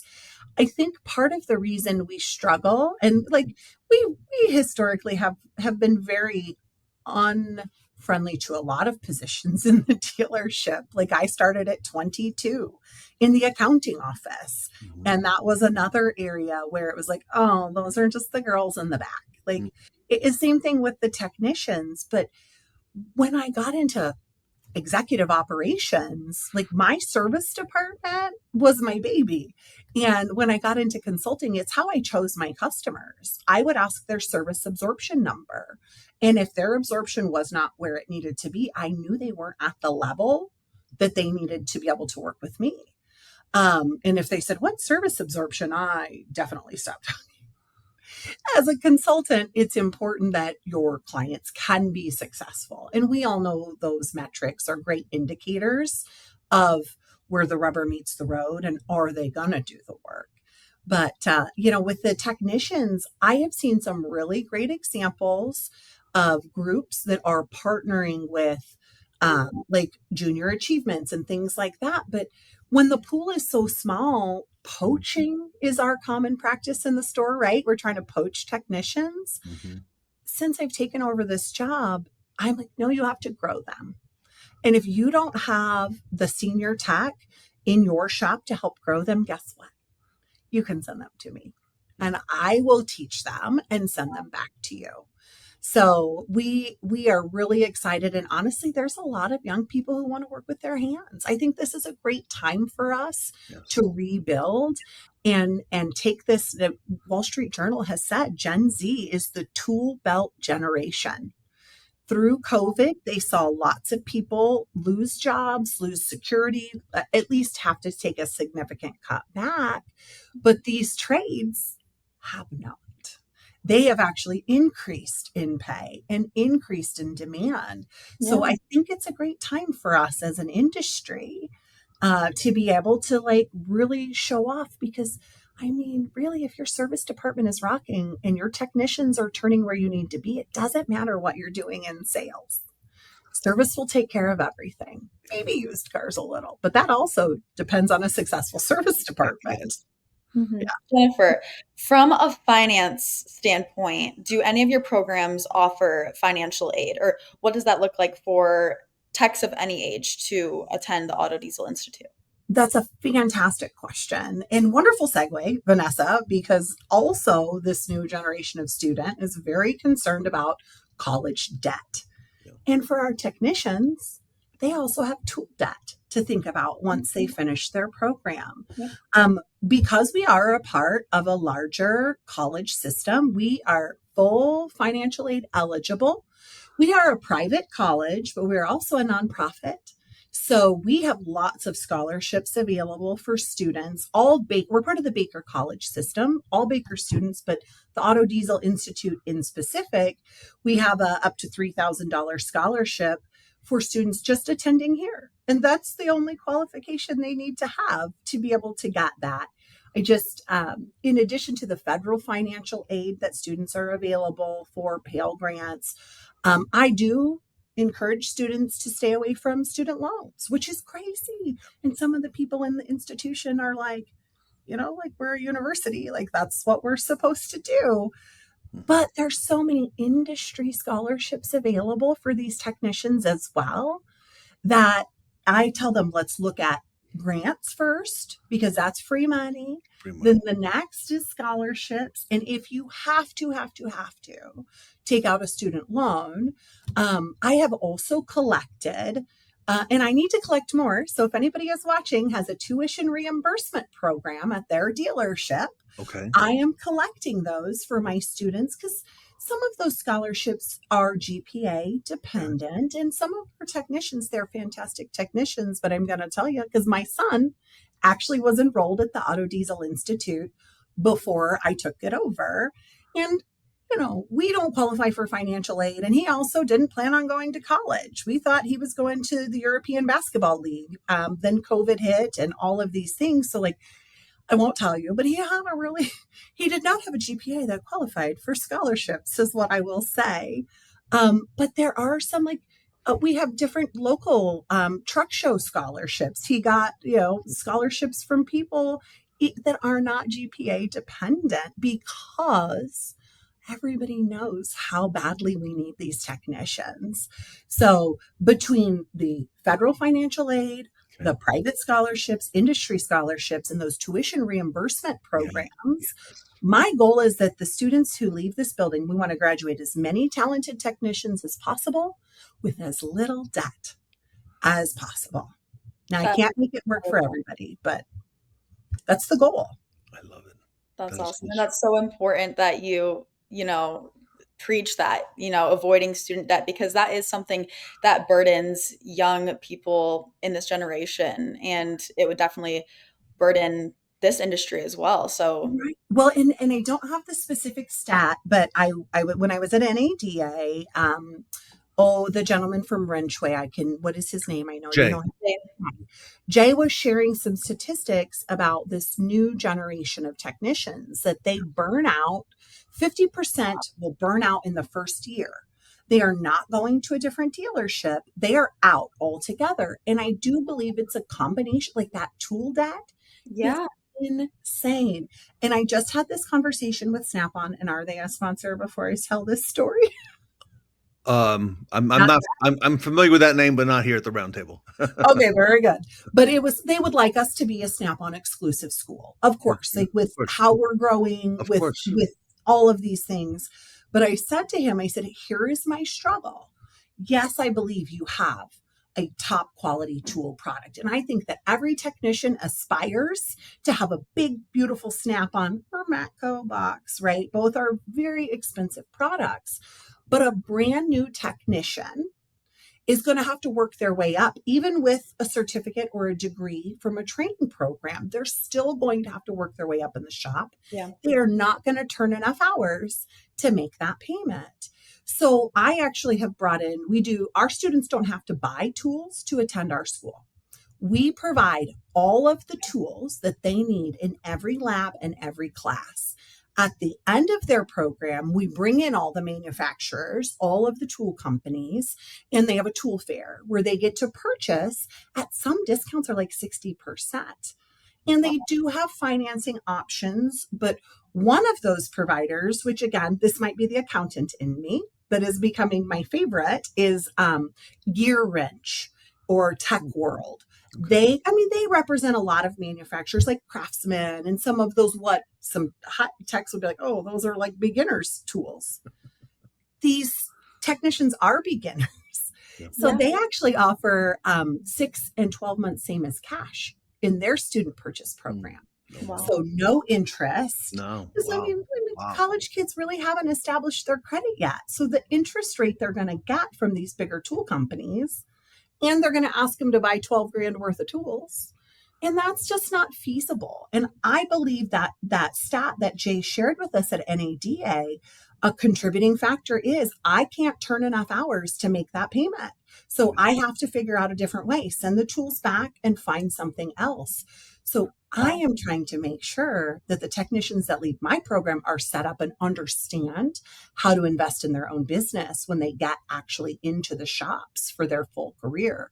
Like I want them to stay forever, not be burdened by that payment. So I am trying to stack the deck.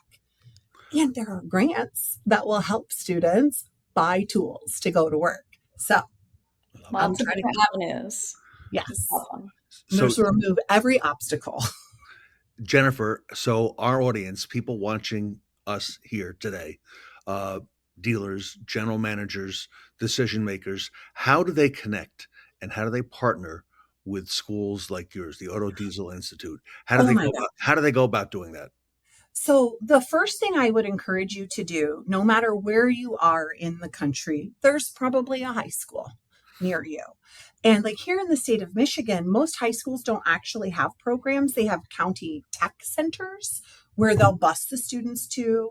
Where I came from in Kansas, we had VOTEX attached. I went to a pretty big high school. So, but just actually the easiest way to find out would be go to the ASC Education Foundation website, and they have a list of all of the ASC accredited schools, and most of your high school programs and post-secondary, which is us at the college level. I think the ones you really want to work with are going to be those ASC accredited. Now the ACCSC is also fantastic. So like our UTIs and WyoTechs, that's a career technical center accrediting body. I'm just not as familiar with their website, but you could look that up as well.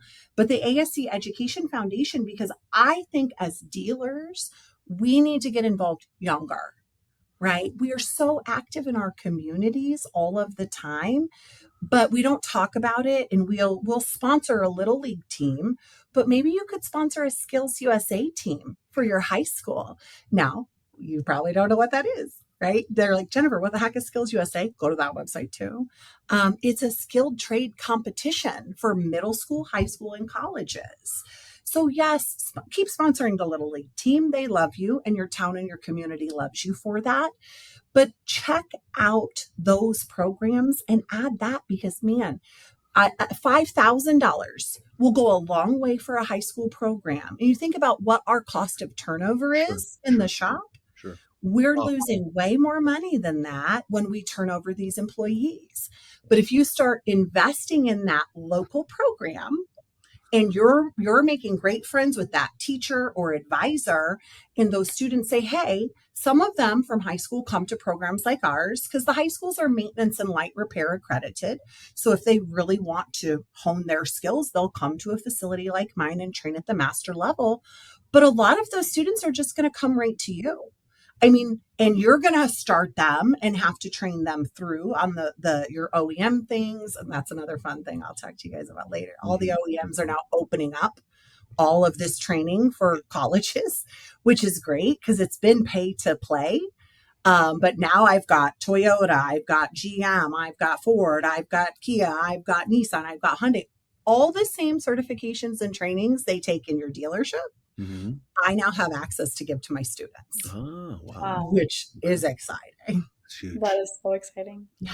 So there's so many different ways that you can connect and listen. I listed a lot of stuff. If you can't remember, just reach out to me. I am happy to help you. If you are in Florida, you are in Washington, wherever you are. Again, I can only house about 500 students until I build onto this building. And I know that's not going to fix the shortage of almost 800,000 technicians. So I am willing to help anybody and everybody share all of the information I've collected because it's not about where they go to school. It's about all of us having access to more technicians. All right, Jennifer Briggs, everybody. She's the director of the Auto Diesel Institute of Michigan. If you can't tell already, she is, as promised, a powerhouse in this industry. She wants to work with you. She wants to help answer your questions. If our audience wants to reach out, Jennifer, has questions for you, things specific perhaps to their organization, what's the best way for them to reach out to Jennifer Briggs? The best and fastest way is to shoot me a text message, and I think they're scrolling across right now, or send me an email. My text is fastest because 517. Okay. yeah, 517-366-0219. Okay. Or email, or you can find me on LinkedIn or Facebook, wherever is most convenient for you. But the very fastest way, just shoot me a text, and then we'll set up a time to jump on a call or a Zoom, and we'll get down to business. All right. We've known about her for some time. She's making great strides, and it's apparent. And Vanessa's so honored to have Jennifer with us here today from Auto Diesel Institute. So great stuff. Jennifer, on behalf of the Roundtable, thank you for all you do. I'm sure this is the first of many visits back. So congratulations on all the success that you're having. Yes, congratulations. Thank you so much. I know I never in my life thought I'd be running a school, but man, this has been fun. And it's a great mission to be on. She's the one you want to reach out to, everybody. Jennifer Briggs from Auto Diesel Institute here with us today at the Fixed Ops Roundtable.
Take a moment now to pull out your gadgets, gizmos, and cellular devices to scan the QR code on your screen to vote for the Shawn Butler Best Practice Awards that will be announced at the end of the event. Remember, every vote counts, so make sure to gun for your 5 favorite speakers or panelists, and don't forget, you can only vote once.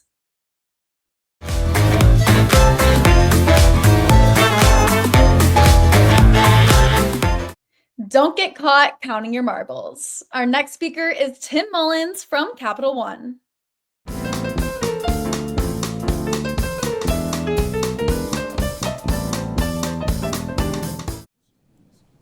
Welcome back to the Fixed Ops Roundtable. I'm Sarah Vantine here with Ted Ings.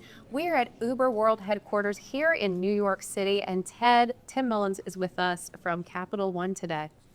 Tim, welcome to the Fixed Ops Roundtable into New York City. Thank you so much. We're really happy to be here and partnered with you all. Exciting. Yeah, I'm very honored to have Capital One as a certified partner for the Fixed Ops Roundtable, so thank you for all you do. Absolutely. Thanks for the invite. Tim, to jump right into it, the auto industry is rapidly embracing digital tools. From Capital One's vantage point, what's the most significant strategic shift AI is enabling in how customers and dealerships interact? And what does that mean for the broader customer journey? Well, I think when we talk to our dealerships, and you've heard it today, I think that, the phrase AI is all over our industry. And I think what we found is a couple of things. One, there doesn't seem to be a lot of experts out there, which is okay. We're at the beginning of this journey in a lot of instances.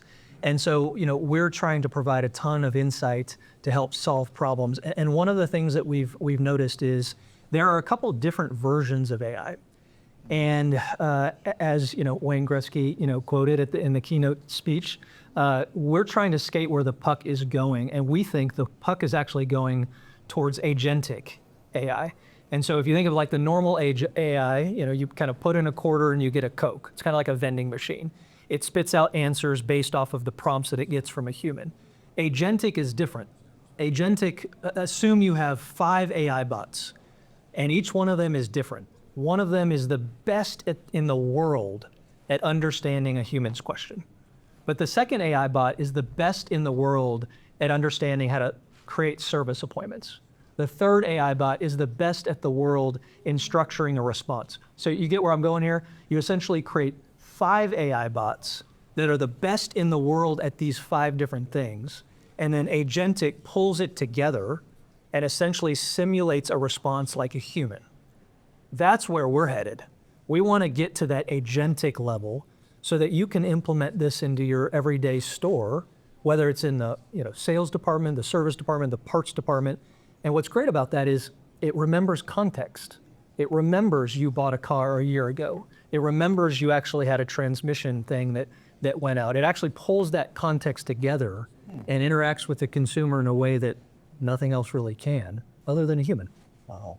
Tim, we've heard a little bit about Chat Concierge too. Tell us a little bit about that. So we're implementing this agentic AI in a new product we're calling Chat Concierge. It essentially allows the dealership to put a chat bot on their website or implement it wherever they want. And it allows them to have the consumer interact in a way that maybe feels a little bit different than the normal way that you would interact. So Chat Concierge was released earlier this year. It's really starting to gain some steam. Jensen Huang, the president and CEO of NVIDIA, just highlighted Capital One's Chat Concierge in one of his addresses to his business. It's one of the first agentic AI bots in the world, and so we're really excited that we're implementing that in this amazing auto business, and we've seen a lot of amazing things. Some of the results have been really pretty great. Tim, this sounds incredible. What strategic advantage does this agentic AI approach provide Capital One Auto, and how its dealer partners can be competitive in the market today, particularly enhancing online to offline connection? Well, I'm going to ride the wave of a consistent theme that has been going on today, which is I don't think we're at the Terminator phase yet, where the AI bot is taking us over. I don't think we're there. I don't actually think we're all out of a job in 2 weeks. I don't think we're there. I actually think that if you use agentic AI or Chat Concierge in a way that supplements what your humans are doing to either make them faster or more effective, that's the game changer, right? It is essentially going to be a way to arm your associates with an amazing experience so that the consumer is just wowed by it. What they don't want to have happen, what your consumers do not want to have happen, is that they do a bunch of work online to master a bunch of things, and they did the research and they found the car, and they walk in and you say, "Hey, Tim, what can I do for you?" And the consumer's like, "Oh my God, I just spent 5 hours working through all this stuff and you don't even know who I am." Agentic will pull all of that together and arm your humans with the ability to pick up the customer where they left off. That's amazing. Tim, looking broadly at the future of AI in our industry, what are some of the unique foundational elements you think are going to be critical for organizations to leverage AI moving into the future? Yeah. So I think we're all on a journey here. AI has not it didn't just get introduced last year. AI has been around for a while, but I think the pendulum has swung to a massive advantage if you're able to use AI. And I think the thing I would recommend in order to take advantage of this technology, number one, if you're not using it, just try it. Just start. That's probably the first thing you should do. Number two, find somebody you trust, because there are people who are becoming experts in this in our industry. And if you find somebody that you trust and you show them your business, they're going to show you exactly where you can implement AI and maybe where you shouldn't. And I think that's like the biggest thing that, when I talk to dealers, they're just sort of, they're either all in and they just want to go crazy with AI and they want to implement it everywhere, or they're on the other end of that spectrum. And they're just like, I don't trust it. I'm not sure about this thing. I think we just have to kind of get over that. It's like when we got the internet. Remember, we didn't quite know what to do with that thing, and we were just trying to start, and then eventually we couldn't imagine living without it.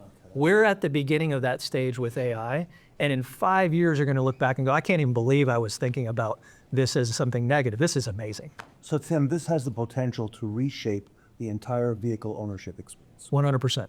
I think it is a life cycle type of moment, not just for buying a car or coming back in and having it serviced. AI will provide the ability for you to run your dealership in a way where for the entire customer's life cycle, they'll be connected to you. And that's really hard unless you just throw a bunch of humans at it, which is extremely expensive. So save your humans for the other things, the harder things, the things that you really need. Let AI do all the other stuff. That would be my advice. So, amazing conversation with Tim. Tim, thank you and Capital One for being such incredible partners with us, and this was incredibly informative. Well, I appreciate it. Thank you so much for the partnership here. We are so excited to be part of this roundtable, and we look forward to the partnership going forward. And we know we have a lot more to hear from Capital One in the future. So everybody, Tim Mullins, who's the Chief Market Transformation Officer at Capital One, here with us at the World Trade Center at Uber's headquarters. We will be right back.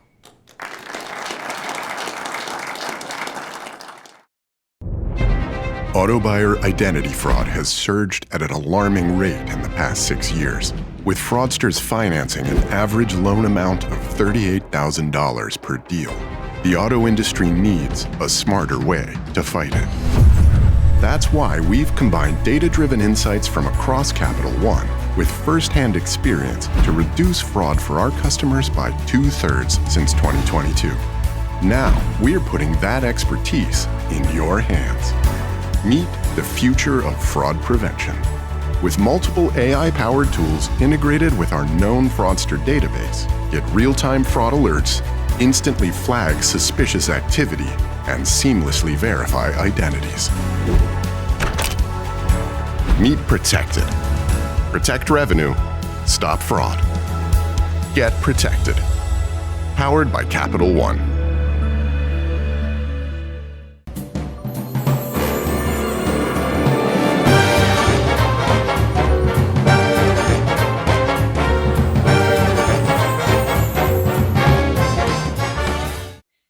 Polish up your multi-point inspection with the video MPI panel up next.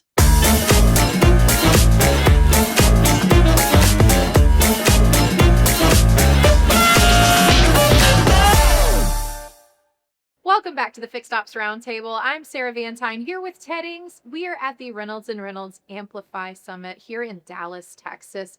And Ted, the topic on our panel today is a ever-increasing one in automotive. Yes, and fixed ops, again, taking front stage here at Amplify. And we have two great panelists with us today. If it's okay, I'll have to ask you to introduce yourself, tell us who you are and what you do with the industry. Yeah, my name is Caitlin Volts, and I'm a fixed ops product manager at Reynolds & Reynolds. My name is Curtis Gardner. I'm an Audi Master Guild technician for 15 years, and I do some pretty darn good video inspections. Well, Caitlin, you have a workshop with us today, and the topic is very near and dear to our hearts, but MPI reports have been around for a little while now. How is video changing how effective that step of the service process can be? Yeah, so the multi-point inspection alone, as you know, the paper copy just has the red, yellow, green check boxes, just has a list of those car terms and whether or not it needs to get done. But the video inspection actually proves to the customer that an inspection was actually done and you're not just trying to upsell them to get the money. So it builds that trust with the customer and the credibility to your dealership. And Curtis, you've been incredibly successful in utilizing these video MPIs. How is it impacting what you do for service and your customers? Well, it allows the customer to meet the technician. It shows who's working on their car, that they're a real person and they're not just pencil whipping the MPI trying to upsell something. They get to learn a little bit about me, and then I walk them through what I'm finding on their car. So Caitlin, from what you're seeing in the industry, how important is it that dealerships are using tools like video, which customers are familiar with in other parts of their lives as part of the service process? So, yeah, using video, it helps engage that customer more and makes you want to come back to the dealership rather than just going in for an oil change and not getting that kind of customer interaction with the dealership. So video, if you send the customer a video, it's gonna give them or make you more loyal as a customer to that dealership, rather than just saying, hey, here's your report card and be on your way. Curtis, you mentioned the word trust. How important is this in helping to build trust? Trust and transparency is essential, especially if you want to retain the customers. And that's what technicians and the service department is all about, is customer retention. If we can show that we're showing them what we're doing and showing them that what we're saying is what's going on with their vehicle, they're more likely to come back to us. With the videos, it allows them to build a relationship with that service department. How easy or difficult has this been to get started in dealerships, Curtis? Now, let's Curtis first, then Kate. With technicians, it's pretty difficult. There's some pretty strong walls when it comes to getting technician buy-in. So it's about creating steps with the technicians for each dealership that build the buy-in, whether it's incentives, gamification. It's essential to work with the technicians on what works best for them to get their buy-in on these video inspections. Yeah, so I would say it is a difficult process. I've heard a lot of pushback from dealerships saying the technicians don't want to get or have their voices on camera or their faces on camera. So really you want to make sure you share the vision with your technicians and your advisors as well, because you want to get everybody on board. If one part of the piece or the puzzle is not on board, then it's going to fail. So you want to make sure everybody understands the vision and gets that buy-in. Sure. I'd like to add something real quick to that. Yeah. I've noticed that when we started video inspections, the 1 or 2 technicians that did buy in, they were able to show how well it worked. And eventually over, a few months, other technicians were buying in with this and wanted to do it more because 1 or 2 technicians were having such great success with it. Pivot for a second, and Curtis, talking about the pieces with implementation. You just mentioned these technicians that become successful at the video MPIs, and more technicians that are getting bought into the process. It has to start somewhere. So from the implementation strategy standpoint, what are some ways that technicians can really be involved in that service department's process, and how would you suggest they get started? The biggest thing for me as a technician was the transparency of it, the reporting behind it, knowing the numbers of the videos that were sent and knowing that they were sent. And I wasn't just making a video for it to just sit somewhere. Knowing it was sent, knowing that you can view how long the customer watched it for. So if you're taking really long videos, you need to shorten your video. If you're taking short videos and you're not getting as much feedback or positive reinforcement, that's been the biggest thing for me, is just the clarity behind the reporting has helped me and motivated me to do more in the video inspections. So Caitlin, with what Curtis just said about, the buy-in from the technicians, and the service advisor also has a big piece of that process in the success of these technician videos. How, making these videos when they're starting that process, what are some best practices they should be considering? So the advisors specifically, they want to make sure that obviously they're reviewing the video, like Curtis mentioned, because you want to make sure you're on the same page with the technician as far as what the technician's recommending. You don't want to be recommending a completely different thing and the customer will lose trust with you. You want to make sure that you're sending every single video, because obviously, like you mentioned as well, if you're not sending the video, then the technicians will stop wanting to take the video. And then you want to make sure that you're following up with that customer, and also at the beginning of the service process, setting that expectation with the customer, letting them know they are going to get a video. So just overall, I think those are the 3 main components. So let me ask you both. Is this video MPI from the technician, is this going to be a passing fad, or is this something that's here to stay?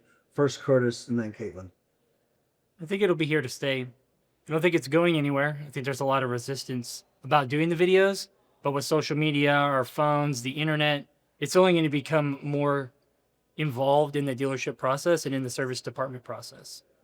Yeah, it's definitely here to stay, because video is in our every single day lives. So you have TikTok, you have Facebook. Customers and people in general love video, so I don't see why it would go away. And you're here today at Amplify. It's one of the things you've been talking about Oh, yeah. on the main stage. Yep, I have the workshop today and in about an hour, so I'm looking forward to it. Well, best of luck with that. Congratulations to you as well. Yeah. And what a great place to be, Curtis. Technicians, video, and technology.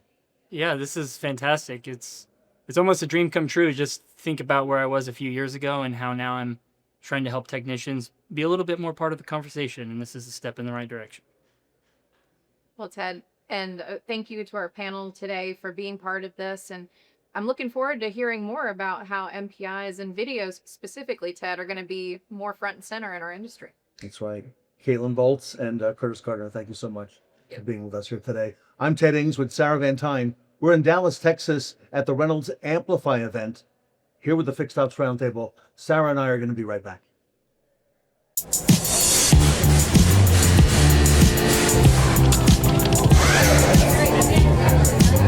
Hey Vince, sorry to keep you waiting. Not a problem, Tim. Can How you you believe doing? how busy our I shop know, is man. today? I know. It's amazing how much Looks great. business.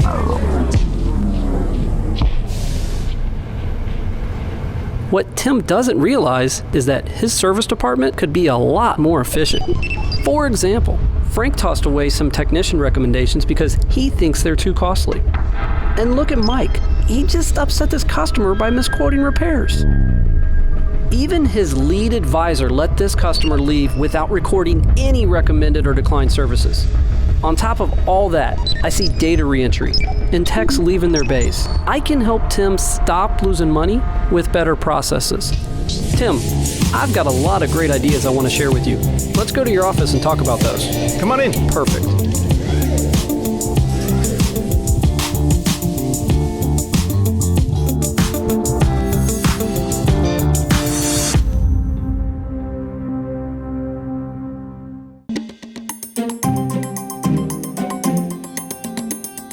When I first started here as a service advisor, our process for upsells was pretty much old school. The work order was written up, the technician would do the report. Our multi-point inspection was still carbon copies.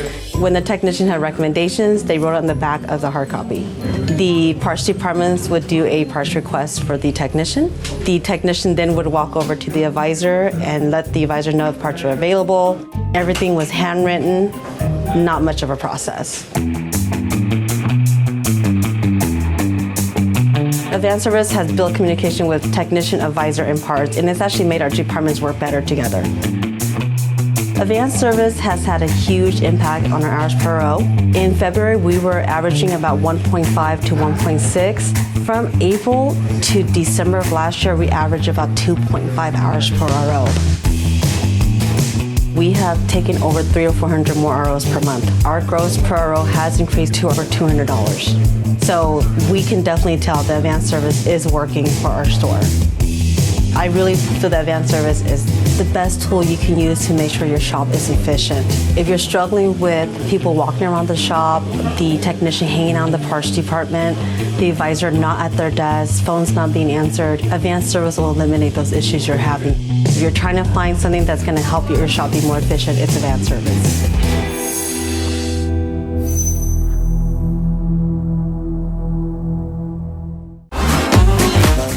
Join us for one last dance. Welcome back to the Fixed Ops Roundtable Roaring Twenties Second Swing event. Keep things fresh and fabulous with John Fairchild in our next segment.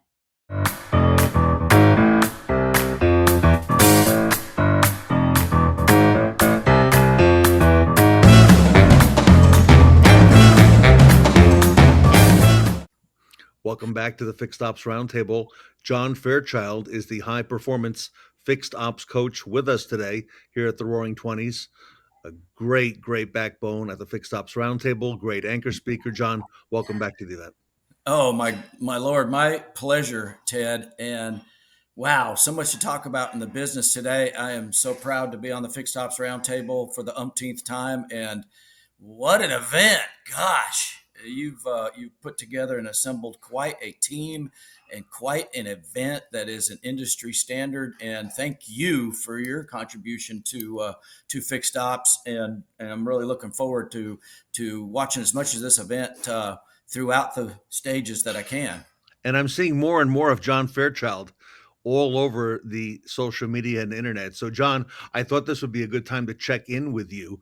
What are you seeing around the country? Here we are in September, a week or two away from fall.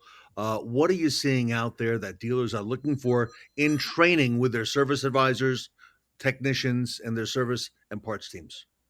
Well, and just to address what you commented on a second ago, and then I'll get into that, is you're seeing more and more of me on your feed because that's what you're searching for, okay? And you get what you're searching for. So, guys, if you want to see some of my content, please subscribe to Fairchild Automotive Solutions on Facebook and LinkedIn and other social platforms, and check that out. But yeah, the dealer focus. Here we are, in basically coming into the last quarter of the year. And, what is the focus? How has it changed throughout the year? Is it the same old thing? And, I think there are some subtleties that dealers are really tapping into that are making a difference. And as you know, I am a firm believer in fundamentals, and I'm a firm believer in making sure that we've got accountability and execution of our process. But I see a lot of dealers focus switching up on software, and that's always an extreme can be an extreme brain damage component for your team switching to anything or going to anything. But there are so many emerging technologies that are either CRMs or DMS solutions that are really adding to be able to bring us closer and closer together. And I firmly believe that most software solutions are kind of put out to the public as necessary, that they're not quite ready for prime time.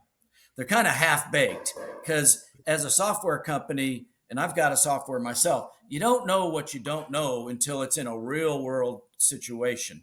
So I see a lot of dealers focus trying to get more efficient with software, more efficient with process. But as I always really engage a client, I think that when those things happen, it can walk you away from the most important things that we should or shouldn't be doing, regardless of the technology. And let's face it, Ted, I know you know that I'm going to say this. It takes us further and further away from our cadence of accountability and the execution thereof. And so when you bombard your team, here's what I want to say, and then I've been in several situations since the first of the year like this, that when we bombard our team with these new solutions of software that may be the best thing since sliced bread, and they are, a lot of them really are, and I'm super impressed with a lot of softwares out there. Yeah, but what happens is that I've habituated it to doing a certain thing to take a shortcut. That way I can just get my job done, because it's so much that you're putting on your team, perhaps, that after a period of time, let's say a month, 6 weeks, we got to bring everybody back together and make sure we're executing the things that really are what we call lead measurements and lead metrics that lead up to a better result.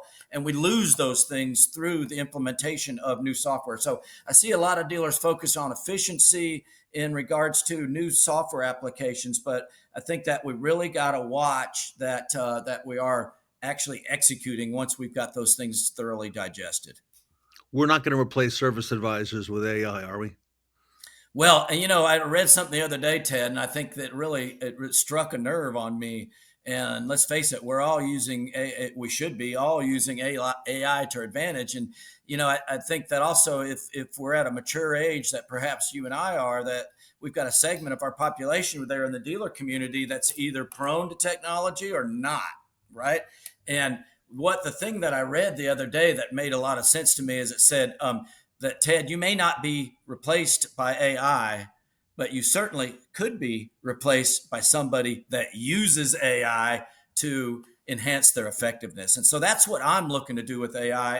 And that's how I approach my dealerships is, okay, I don't want AI to tell me everything to do, but I do want it to give me a proof on what my concepts are and maybe interject some things that I'm not potentially thinking about. Let me ask a question to you, because there's a lot of technology out there scanning vehicles even before they get into the drive, on the service drive, looking at the car, doing things like MRIs and more. More than one company is doing that today. You and I are very firm believers in the importance of a service walk around with the customer. Do these Yeah. technologies take the place of the advisor doing that one-on-one walk around with the customer and looking at the needs together with them? They very well can. And this is a very prudent question that you and I did not converse with earlier about this, but this is a very prudent question. I've got some firsthand examples very recently that I've had actual dealers turn down the actual tablet write-up part of it just with the advisor interface, just so that they enhance that user interface with the customer. Because as you know, Ted, and as we all know, that rapport opens the door. And if I've built a rapport, I've find some commonality, I've had some friendly conversation, I've learned my customer's name, I've complimented them or their vehicle, I've done a quick walk around of the car, and I've got them interested in talking about what their actual needs are, like how long they plan on keeping the car or what they use it for particularly. Now I've got a leg to stand on to make a suggestion to them. And guess what? If I've done all that stuff, I've made enough emotional deposits where that customer hopefully is going to feel a level of obligation where they at least need to hear what I'm saying.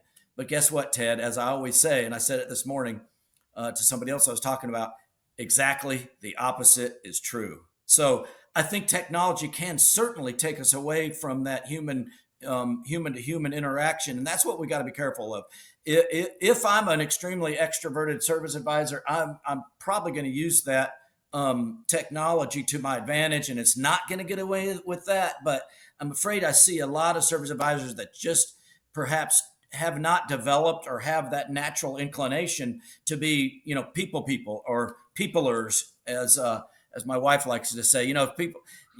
Some people don't like people, and if you're in that position as a service advisor, it's not going to serve you well. So the technology you got can certainly take you away from that.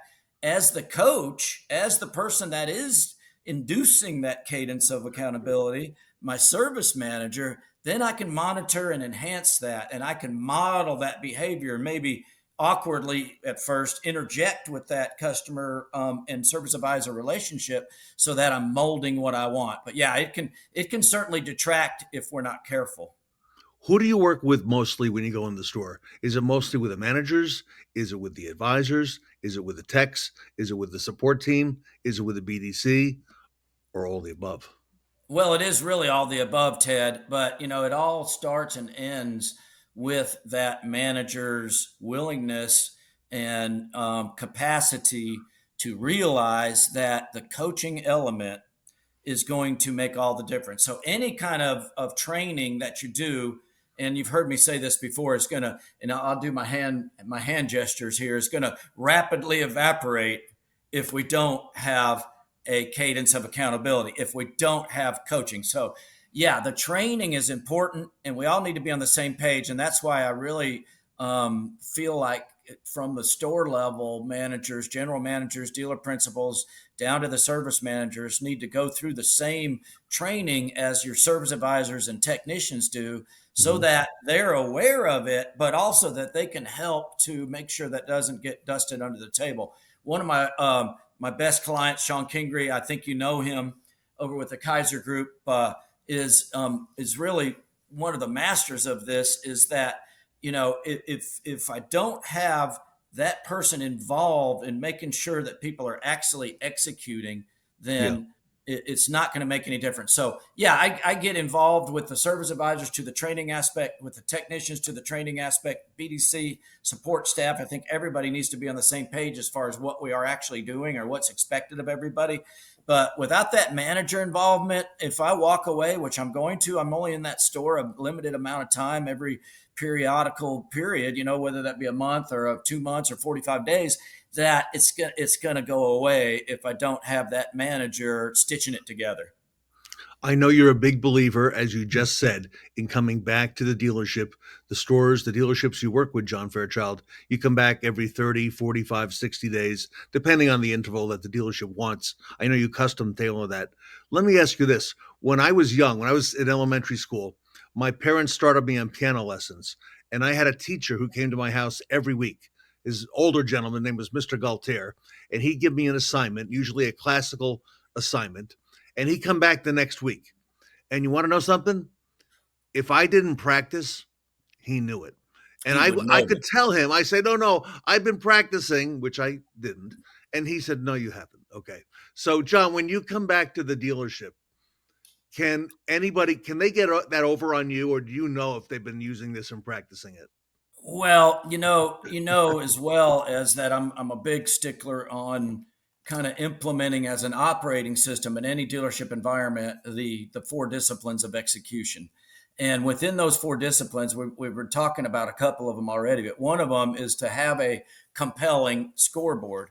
And if I got a scoreboard, which I do in every live engagement that I'm with, and in a lot of the remote engagements that I'm working with, is that we've got a scoreboard. So you can have a gut feeling how things are going or how that person is performing, etc. But if you don't have a compelling scoreboard, then you don't really know. And that's really one of the ways to absolutely gauge what kind of performance is, because it can surprise you if you're not careful.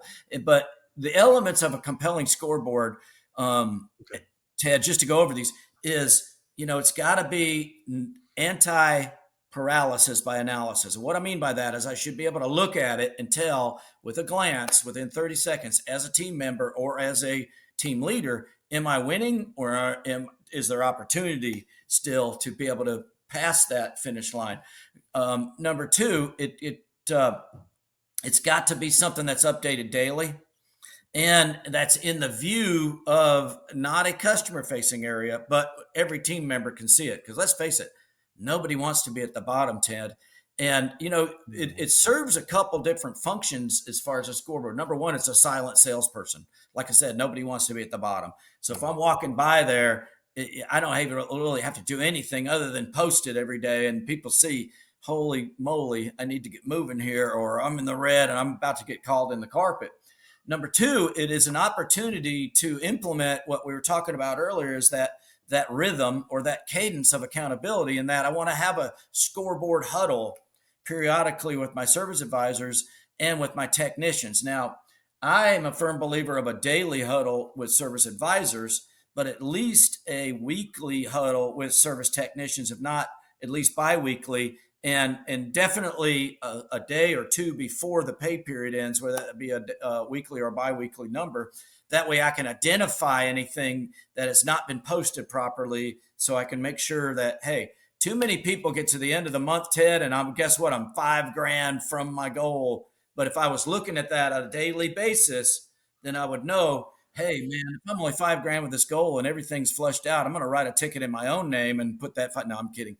But you see where that scoreboard will either make or break you as far as knowing where you're at any given time. So the performance level of it, to your question, is if between visits, we're visiting that scoreboard on a daily basis so that something doesn't come up and bite us at the end of the month.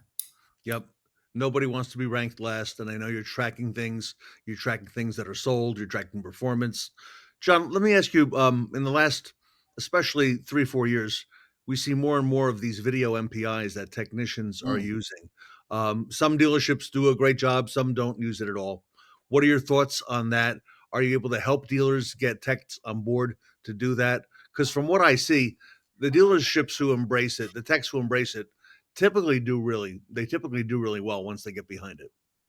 No, and I love the technology, and it's again another point of really execution, just like your normal multi-point inspection. There's so many environments these days that don't even do a multi-point inspection, period, particularly from a repair aspect. And another great person that I see on the Fixed Operations Roundtable, Fixed Ops Roundtable, is Tully Williams over there with the Niello group, and I feel like they've got it kind of down to a science as far as the tech video inspection. But I've studied what they do, and a couple of the aspects that I appreciate and that I definitely encourage my dealer clients to do is, number one, let's make a process for it. Okay. Yeah. I've seen too many environments where the tech video comes through and it's just a tech taking a random look at the underneath of a vehicle and maybe pointing out things that are going to upset the customer that they don't need to be upset about. So the process should probably include a couple of key elements: is, have your multi-point done first, and then go through the multi-point as part of the tech video, right? Number 2 is identifying that is definitely my car that I'm looking at if I'm the customer looking at the video. So perhaps a snapshot of the ticket with the customer's name at the top and what the concerns are, it's clearly shown, and a snapshot of, a video snapshot of the car. And, lastly, as far as process wise, make it personal. Tech needs to give their name out, and sometimes techs need some coaching on this. Techs need to really be a little bit outgoing about how they're approaching it, thanking the customer for bringing it in, have maybe a uniform way that you introduce the video, a uniform way that you sign off, and make it a process. The next thing on tech videos I want to point out, Ted, is that just like the multi-point inspection, your service advisor is the first line of defense. They know if it's either happening or if it's not happening, and they know, is it quality or is it not quality? Right. And a lot of times as the coach, as a service manager, we are maybe have a blind spot about getting in the middle of that. And again, the service advisor is your first line of defense. If that service advisor needs to chime in, if the process is not being done, if they're not getting the type of quality video, just as they would on a multi-point inspection. And again, a lot of dealerships don't even have the fundamental of the actual multi-point inspection being done. Right. Tech video, if you do have tech video and you're a master at it in this environment, it's really going to serve you well. So tech videos it's still an emerging thing. A lot of dealership environments can't seem to execute it right now. What we want to be careful of is that we don't mislaunch it. So if we launch it poorly, if we don't have a process, if we just expect people to do it, and we don't have any first line of defense about the quality of it, it's going to fall on its face. John, and finally, you probably see, going back to what you just said about the video MPI, you probably see a lot of dealerships at different points, some who do not even yet have the MPI up and running. The written, the 3-part form, they don't have that. They haven't gotten that going. So really, you really custom all this according to the dealership, the brand, the text, location, and the tools that they have and what they're working with, and whether their staff is new, seasoned, or whatnot. All of those things come into play, Ted, and really within our book of business every day, we've got pretty much a segregation of the type of work that we get in this sense. Is we've got 50, 55, sometimes higher. I've got one of Shawn Kingrey's stores in Sauk City, Wisconsin, lowest price oil change in the land, is doing 73% maintenance. Wow. So, but in your normal environment, you 55, 60% maintenance, and the rest of it's repair. Wow. So on the maintenance, I see those express MPIs getting done, Ted, maybe not timely enough. So it's not the same thing if I present a multi-point inspection at the end of that customer's visit than I do at the first part of their visit. So watch that on express. But on the repair side, it's really gets pathetic in some environments that we don't do a good inspection because we've got specialized techs that maybe have 7 or 8 cars backed up behind the building they haven't even touched yet, that they don't really even feel the need to do an inspection. Now, don't get me wrong. They may shake down a car and tell my advisor, hey, this one needs whatever. But the importance of the inspection can't be underestimated in building that trust and building that rapport and building those emotional deposits with that customer. So it really can't be overlooked. Everybody watching, John Fairchild is truly the best in the business. He works with so many dealerships here at the Fixed Ops Roundtable and around the Fixed Ops Roundtable, regardless of brand, regardless of expertise level at your dealership. John can help you diagnose some of the things you need to be looking at. John, if our audience wants to ask questions or even just has, queries to ask you, can they reach out to you at johnfairchild.net and, would you do that for them to kind of gauge what it is they need to be doing? Absolutely. You can go to my website. If you go to johnfairchild.net or fairchildautomotivesolutions.com, there's a form that you can fill out. Okay. You can text me. I really feel that it's critical. If you have a need and you would like me to see if I can help you to address it, I've got what's called a capabilities deck that I can email you, and it's got testimonials from multitudes of dealers. It's got sample videos of some of the things we've done. It's got data and other things that can tell you if that's right for your wheelhouse, and certainly I can give a private one-on-one assessment of your operation, and would love to do so, Ted. All right, everybody. John Fairchild, Fairchild Automotive Solutions, the best in the industry. Talk to John, get your questions answered, and talk to the dealers here. You mentioned Shawn, Kingrey, and others here at the Roundtable. Active, very active with Fairchild. John, on behalf of the Roundtable, thank you for all you do. Thank you for having me, Ted. I appreciate it. John Fairchild, everybody, here with us today at the Fixed Ops Roundtable.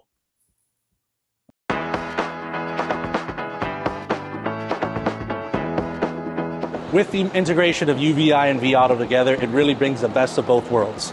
It brings you the digital forefront as far as what UVI can bring. It brings you the knowledge and backing of acquisition and everything vAuto has to incorporate. Having that together allows not only your managers and your acquisition team to do more and more effectively, you're also catching the customer at the quickest time and turnaround. That kind of automation, to put it in perspective, if you have $1 million inventory and you have $200,000 that's sitting out there that's not being used, well, today we can get those $200,000 photographed and merchandised instantly. And so what we like is the ability to be able to scan our vehicles as they're coming in. We're able to tag that into our appraisals, our inspection process. This level of detail that it's able to deliver to our team is certainly incredible, and it's the future, and us being able to leverage today's technology to be able to accomplish that is everything that we're looking for. Understanding that service is really the lifeblood of a lot of brands. It gives you the best fixed absorption, and the biggest pain point has always been that multi-point inspection to make it on a consistent basis. I'm very excited about the relationship between UVI and vAuto coming together. It's a perfect relationship where it just makes sense, where the two can work together, where we can get the inspection, the photos, and have it talk and get direct appraisals, which then integrate with Vin Solutions. That entire ecosystem speaks exactly to what we're looking to accomplish. And so the fact that you guys are working together, I think it truly is the next best step for us.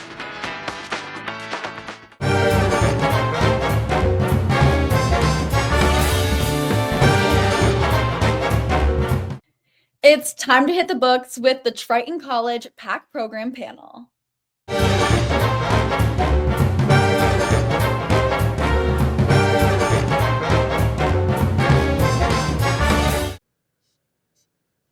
Welcome back to the Fixed Ops Roundtable. I'm Angie Piscato, joined today by Sarah Vantine.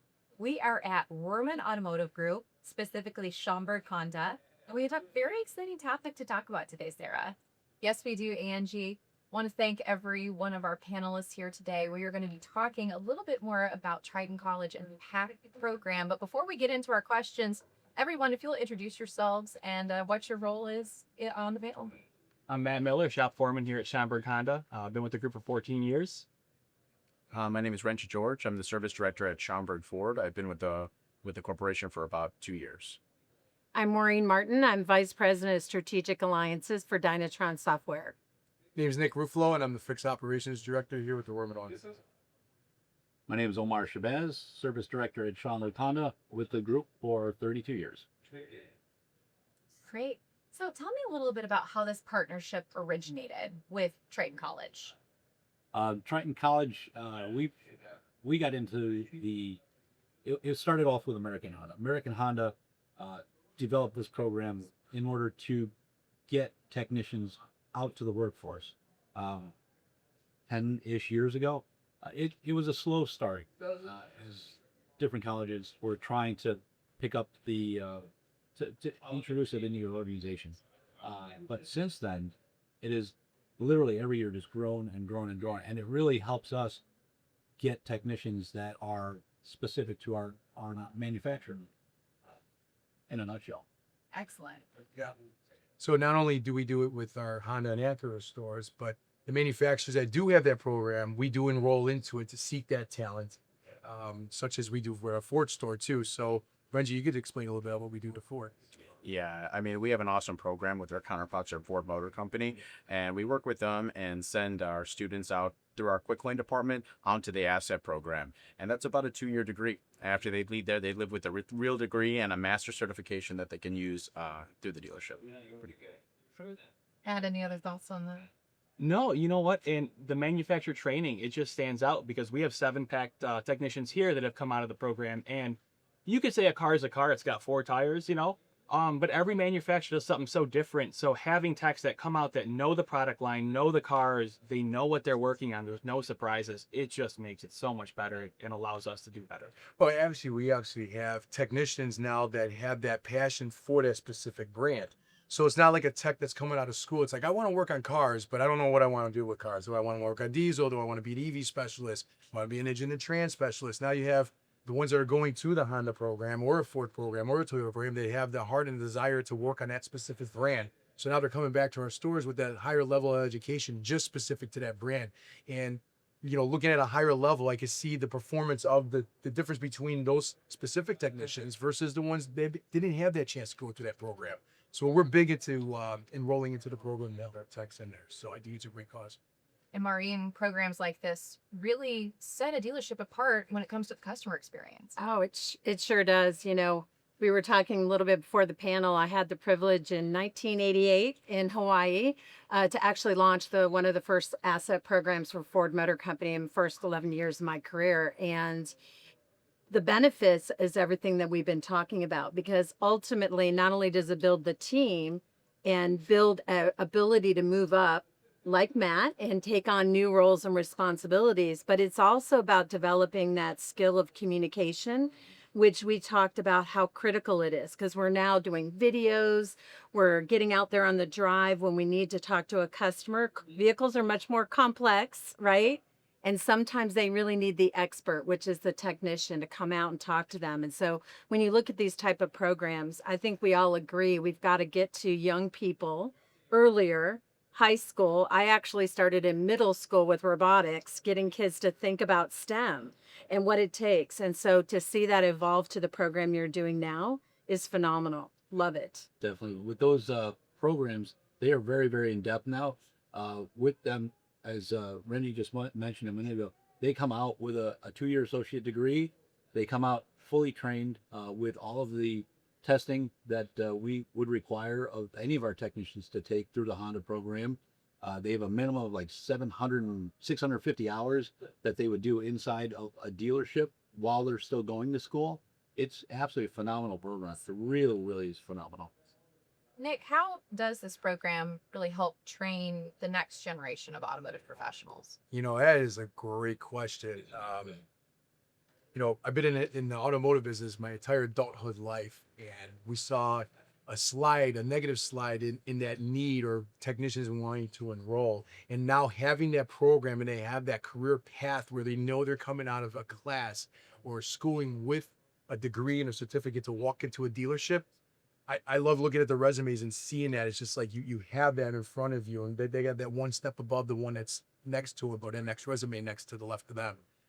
It has helped us dramatically, even at our Ford store, you know, grieving in that talent. And now they're going to the school, but they're also talking on our culture and how well it is to work for the Rohrmans, because they're here for a couple of weeks, and then they have to go to class. They're explaining and talking to their colleagues about the Rohrman Automotive Group, and Renji's grabbing guys from school. So it's, you know, you start putting the culture and the communication and what we're doing to separate ourselves from the rest of the industry and what the Rohrmans look like compared to the rest. It's almost a no-brainer to make Louisville one of our stores.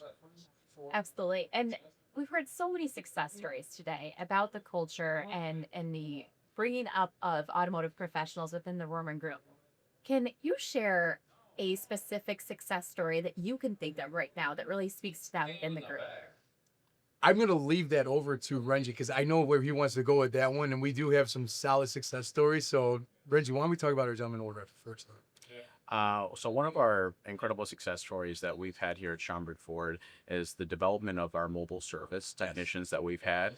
We've really created a new way of a new innovative way to, instead of the traditional repair shop. And we've developed technicians to go out mobily to their homes and perform a lot of preventative maintenance. And you no longer need to bring your vehicle into the repair shop.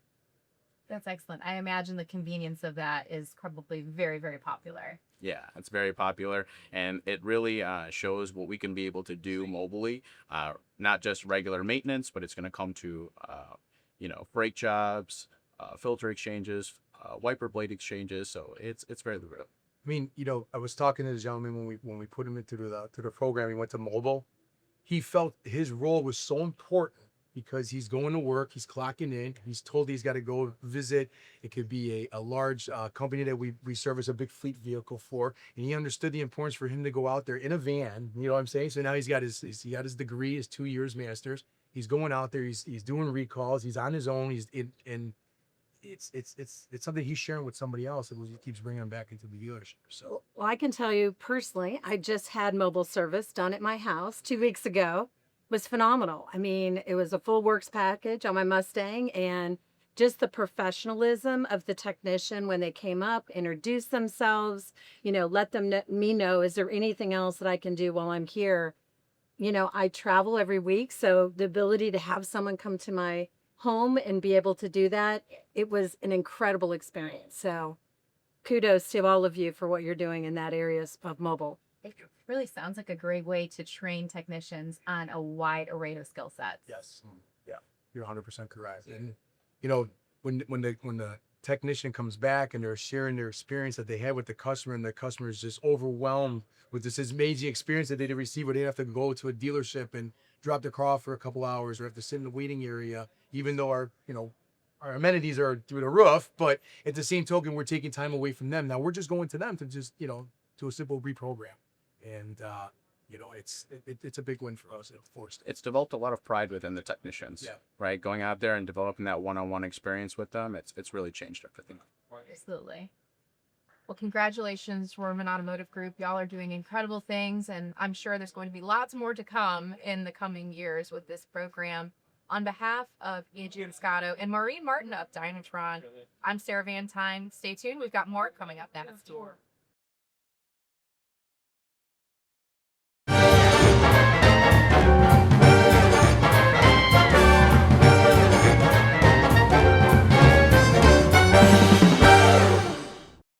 Quit ironing your shoelaces and look toward the Affinitiv panel up next.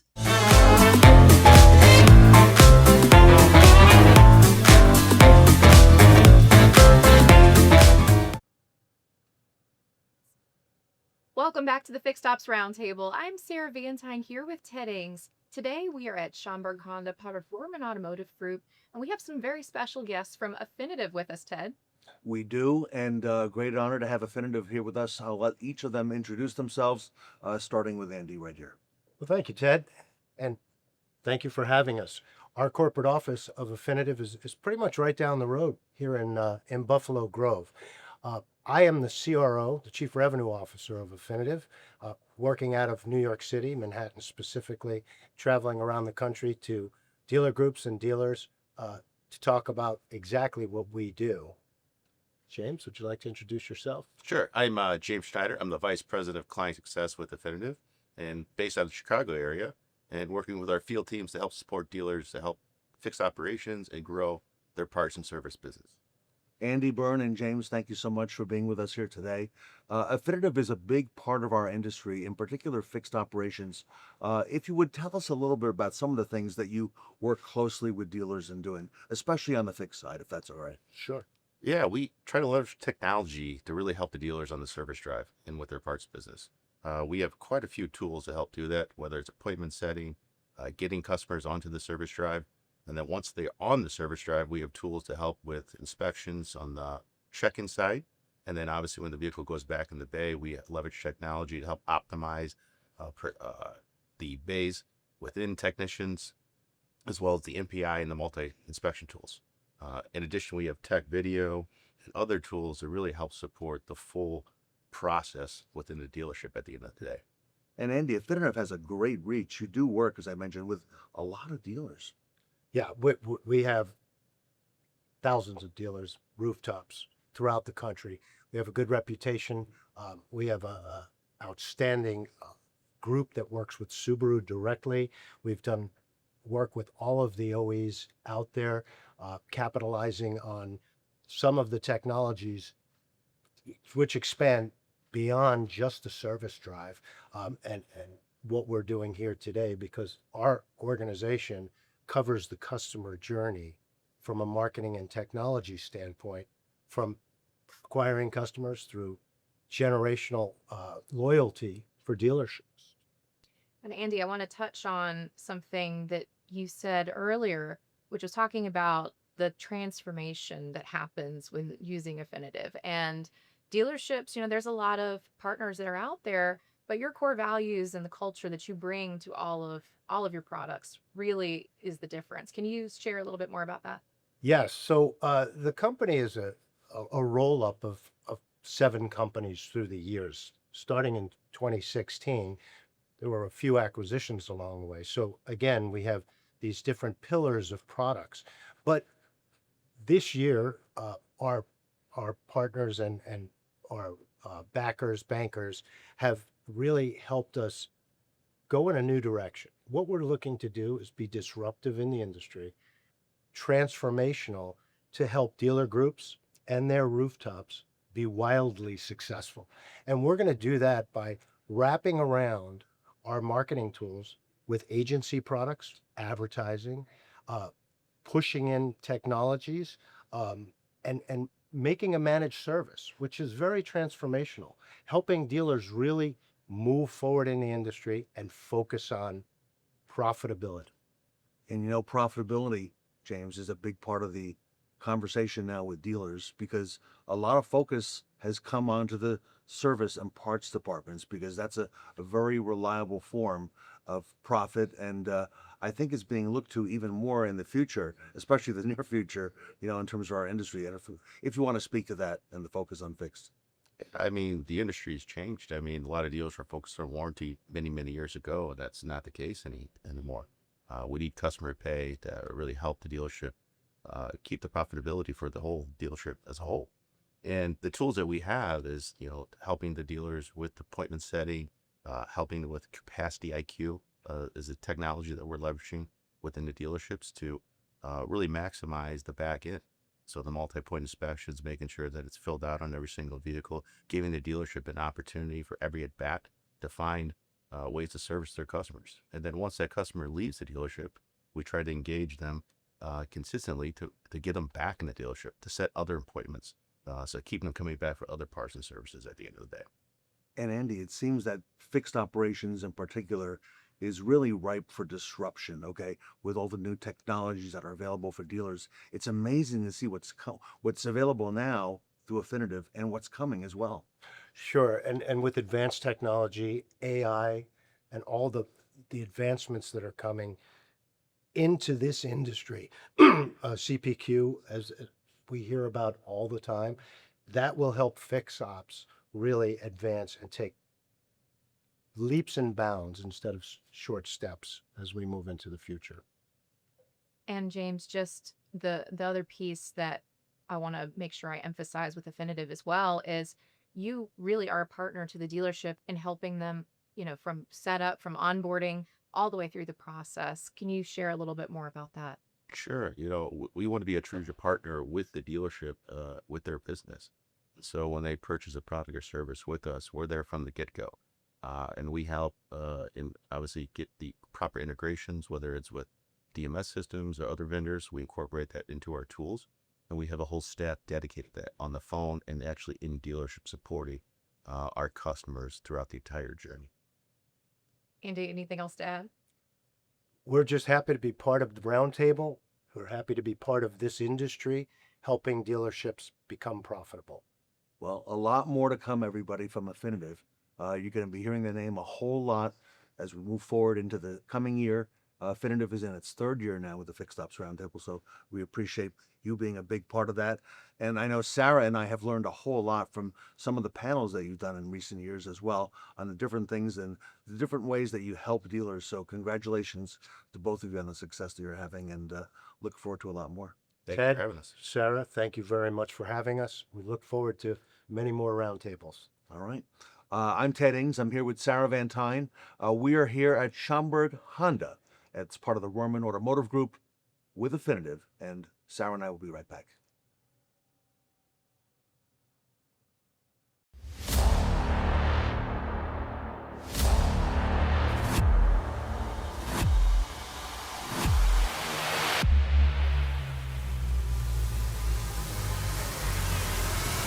When it comes to game day, you gotta bring it.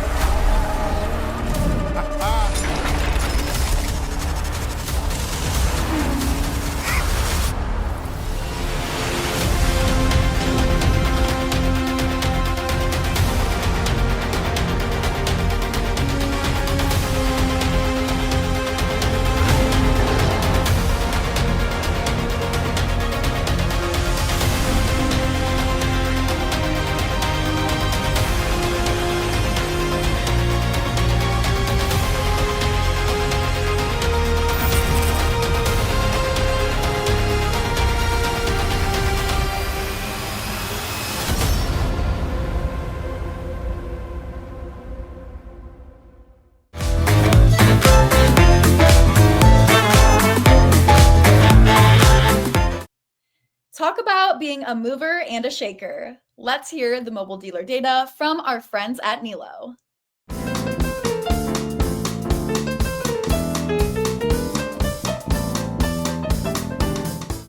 Welcome back to the Fixed Ops Roundtable. I'm Sarah Vantine here with Ted Ains. We're at Niello Porsche in Sacramento, California at the Niello Company. And Ted, we have an exciting panel with us today. We do. If you haven't been paying close attention, everybody, mobile dealer data has been rising on social media. We have with us today the founder and CEO, Colin Mack. Colin, welcome to Fixed Ops. Thanks for advertising. I love it. Tully, thank you for hosting. I was so lovely. It's enjoyable. Gorgeous dealership. Thank you. Yeah, this organization is certainly one of the best, and it shows. Yeah, absolutely. Top-notch staff, top-notch dealership. It's been fun. So, Colin, talk to us a little bit about cycle time and why dealers need to be aware of that. We'd had a little bit of a discussion earlier today in reconditioning. Yep. Tell us more about this. Yeah, it all starts with visibility, Ted. Comes from lean manufacturing principles in measuring each step of our process. So we're taking those principles and applying it to your service department. So how much time is the car spending in write-up? How long is it in staging? How long is it in bay? What does that entire cycle time look like so that we can continuously improve our process and build more hours is the goal. Yes. So I think when you look at the cycle time, especially on the used car cycle, it's a huge deal. When you buy a car, the clock is ticking on the value of that car. And two is that you figure out you're flooring that car. The cost of that car is every dollar, every hour, every minute. And when we look at and we monitor the cycle time, what do? We improve that time, right? So when we look at our stores, our goal is when we buy the car, it's got to get in the shop within a day.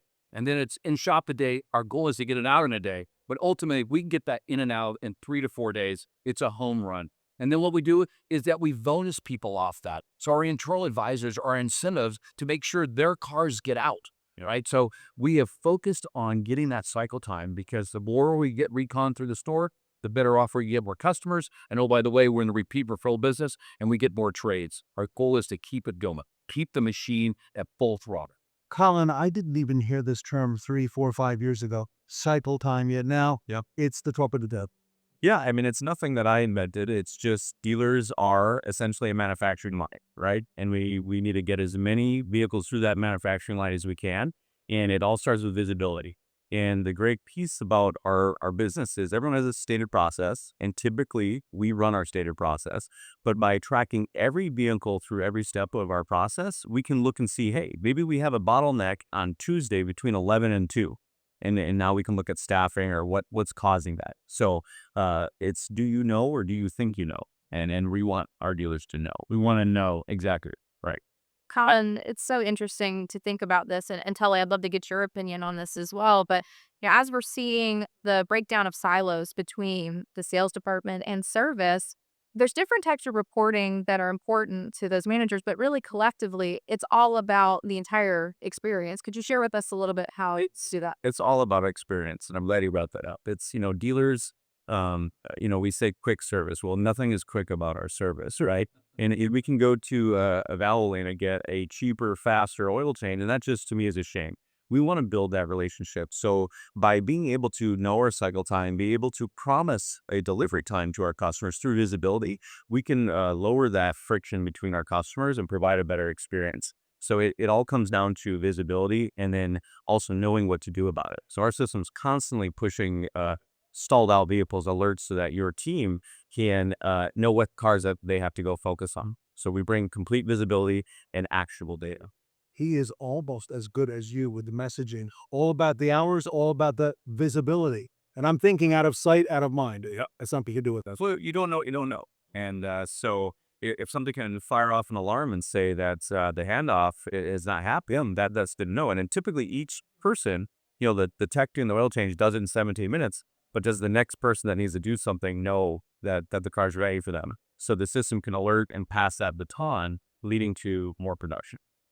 I love that piece because I think that when you look at trying to drive efficiency in the shop, making sure our technicians go home rich and tired every day, we're always looking for those small little things, right? And the whole goal is that all we're trying to do is focus on how many more hours we can produce out of that day. Let's make those customers happy. Let's get the car out the driveway. And those little nuggets, you say it's only a minute. Tell you, only a minute. And that's $12 a minute in gross profit per tech per day. It adds up to a unbelievable large number. So every minute counts. And that's where you can help us. It's all about the timer. And so what we find is we can take you from about 2.5 hours for your average waiter service down to under an hour and a half for 96% of your customers. And we're getting 64% in and out within an hour. And you can prove it. So if you have a dip, you'll know that. So it's pretty exciting, and it's all on our foundational technology, which is where's the car and where's the key. So the brain damage too. Tech wants to go do the car and do the work. Where's the car? Where's the key? Let's go get it. Versus let's search for it. So think about that. Where's the car? Where's the key? A technician spending 30 minutes costs you 5 times 3. 5 times 30 it's a big number. Yeah. So the goal is that us knowing that information speeds that process up, gives us more time, more hours to bill out. That's what it's all about. Exactly. I love it. Exactly.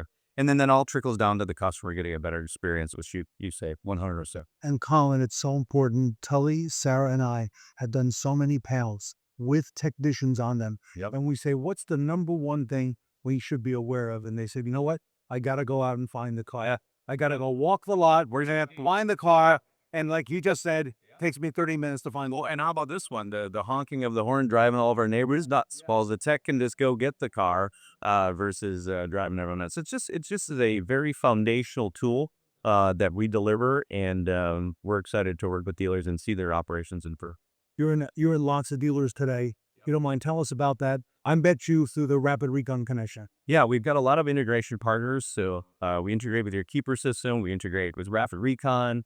We integrate with your DMS. So we can integrate with a lot of tools here to use. And it's all around where's the car, where's the key, but you can track dealer plates, you can track tools. Some people want to track the GM, but you can track whatever you want with it.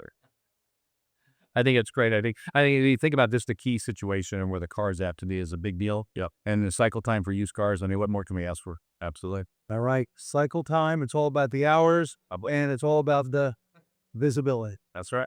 All right. Sarah, I've learned a lot.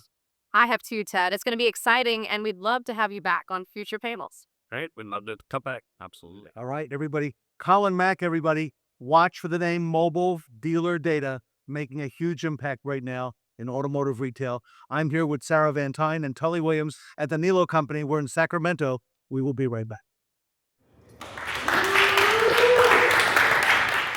The Fixed Ops Roundtable Certified Program is designed to help preferred dealers and partners with powerful tools, resources, and marketing to achieve even greater success and help grow revenue. Ted Ings and I invite you to learn more today at FixedOpsRoundtableCertified.com.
hear from the man of the hour in the Part Sales Hours and Beyond panel.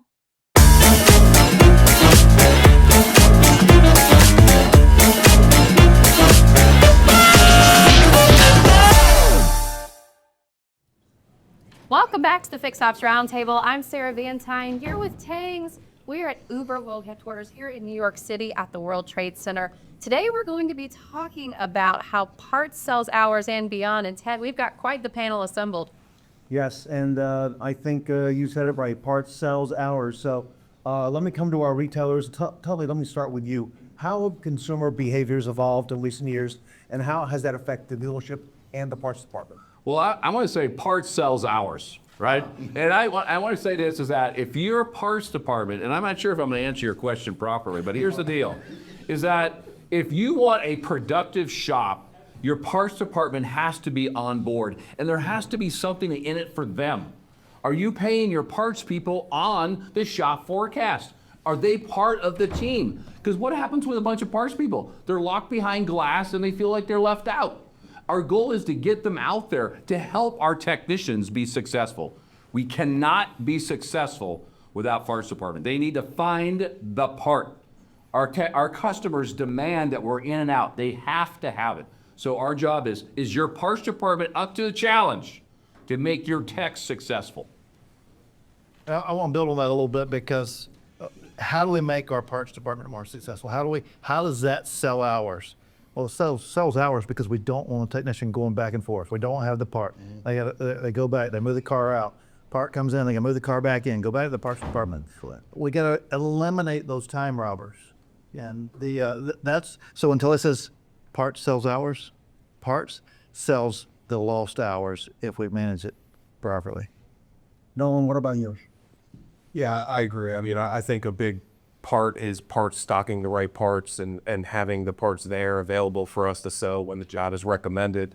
I always preach to our parts managers, record your lost sales, let the system do its job, recommend phase in, and have the right parts in stock.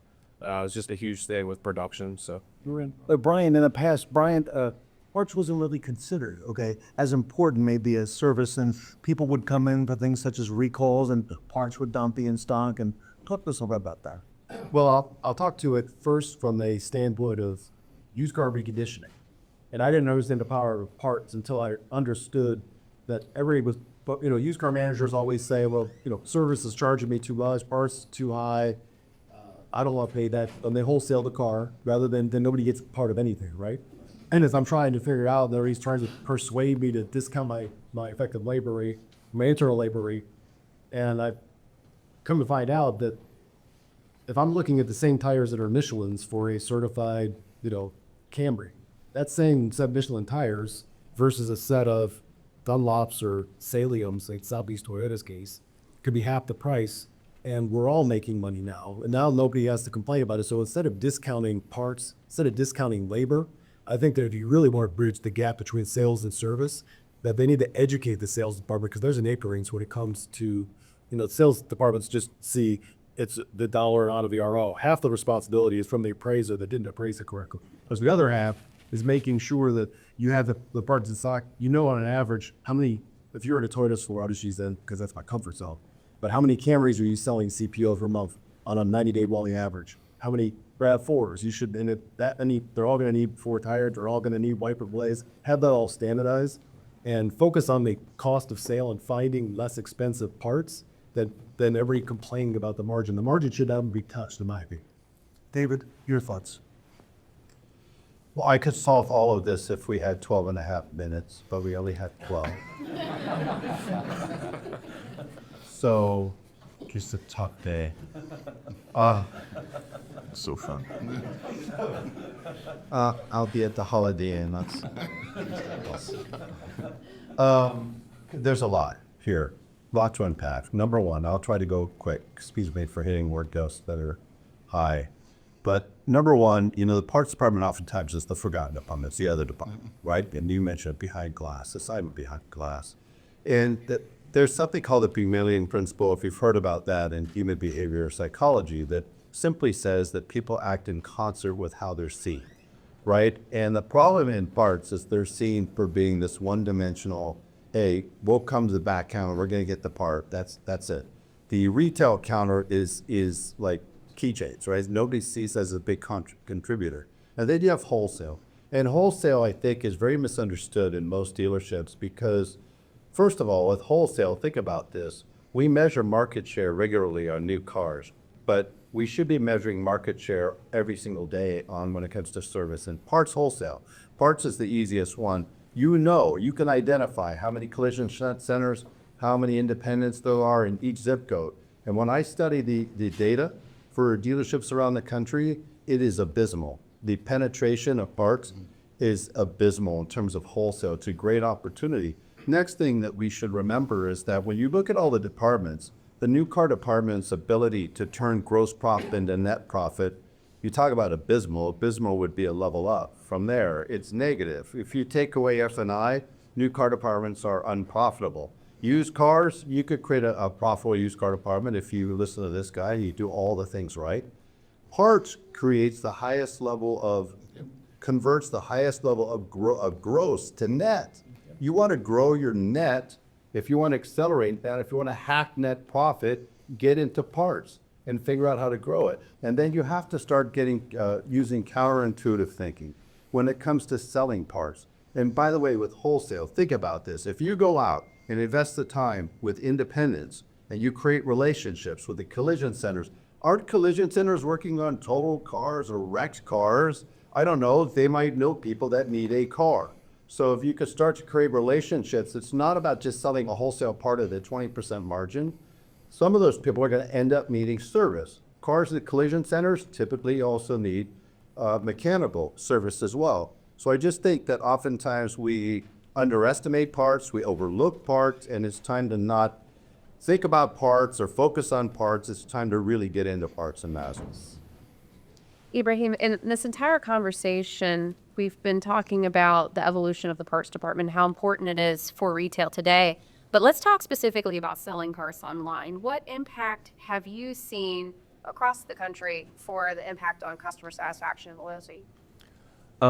Yeah, no, and I agree with everything that you just said. It makes me happy to hear you say a lot of those things, right?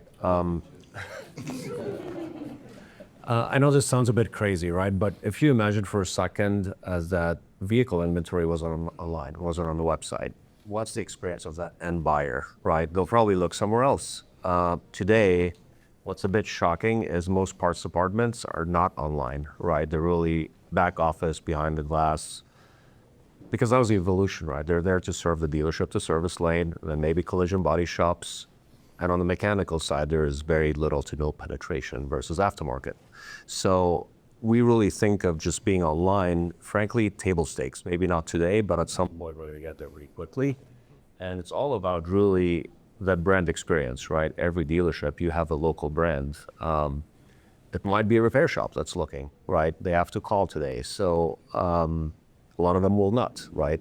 Because aftermarket's online.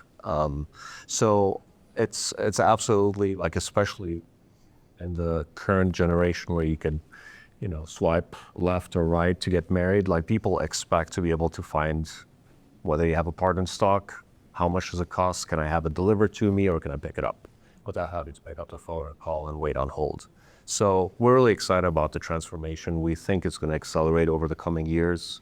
And yeah, I mean, it's just about increasing those service levels and investing in that brand and which will lead to return customers' loyalty and yeah, overall satisfaction.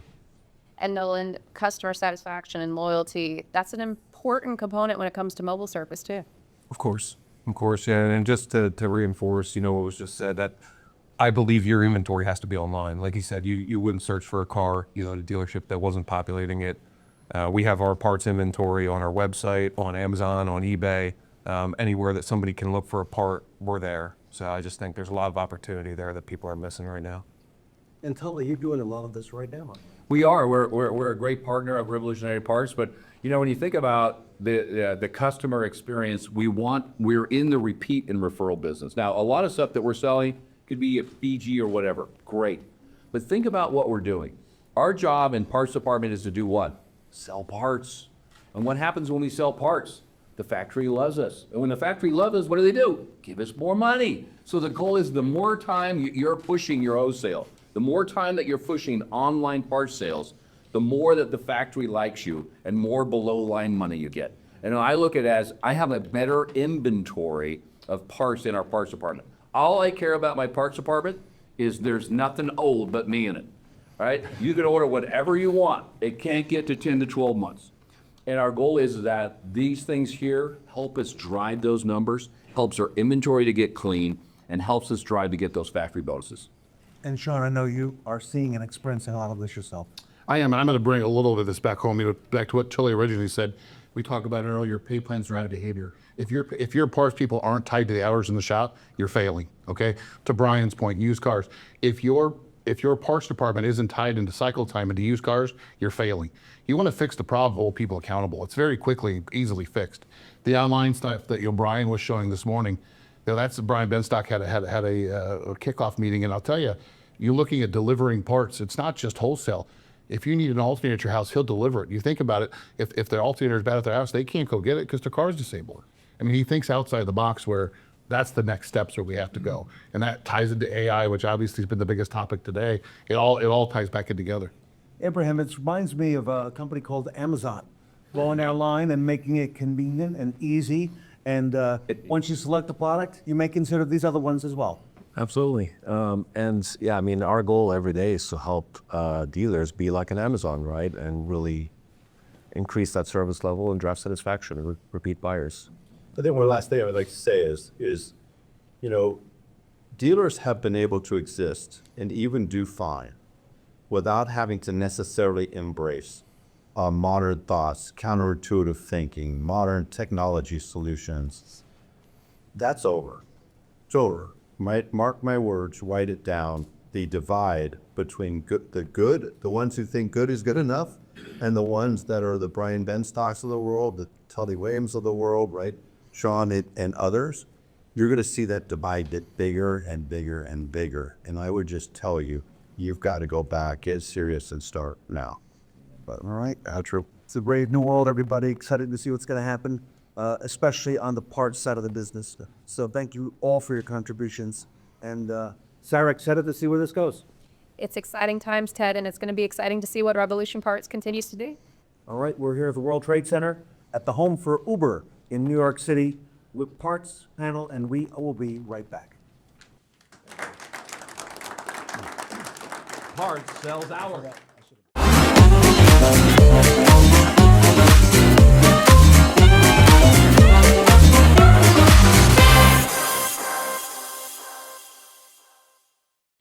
Rev up for our next speaker from Revolution Parts.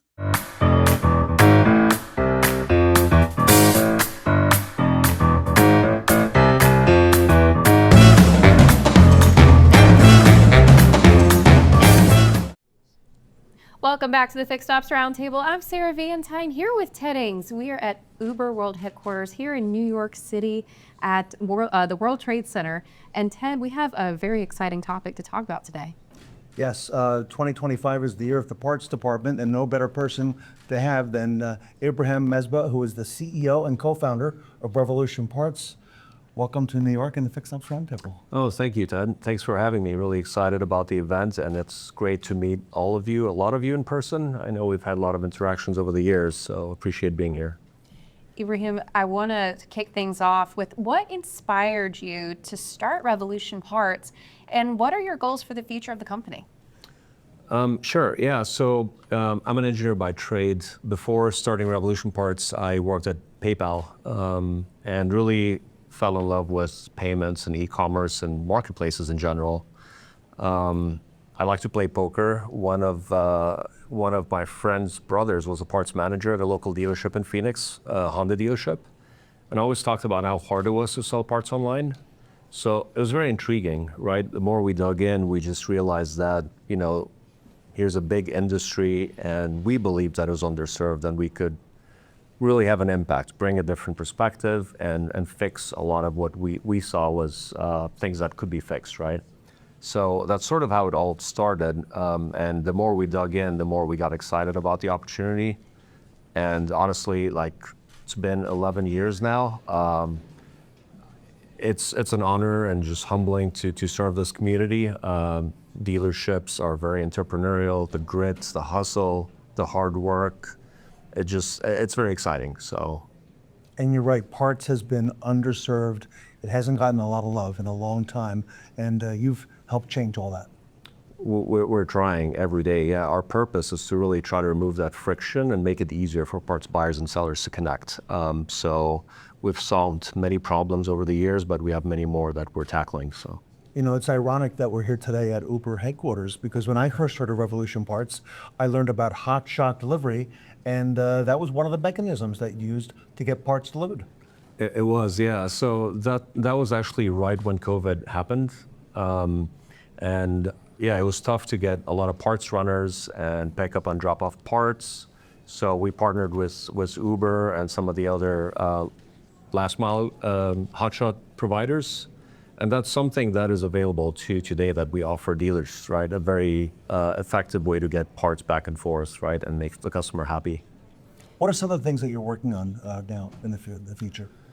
So, you know, one way at least we look at the world is, you know, when we talk to different dealers, they often think of the other dealer as the competition. Our vision is to really get dealerships to work together. I'll just give you one small stats.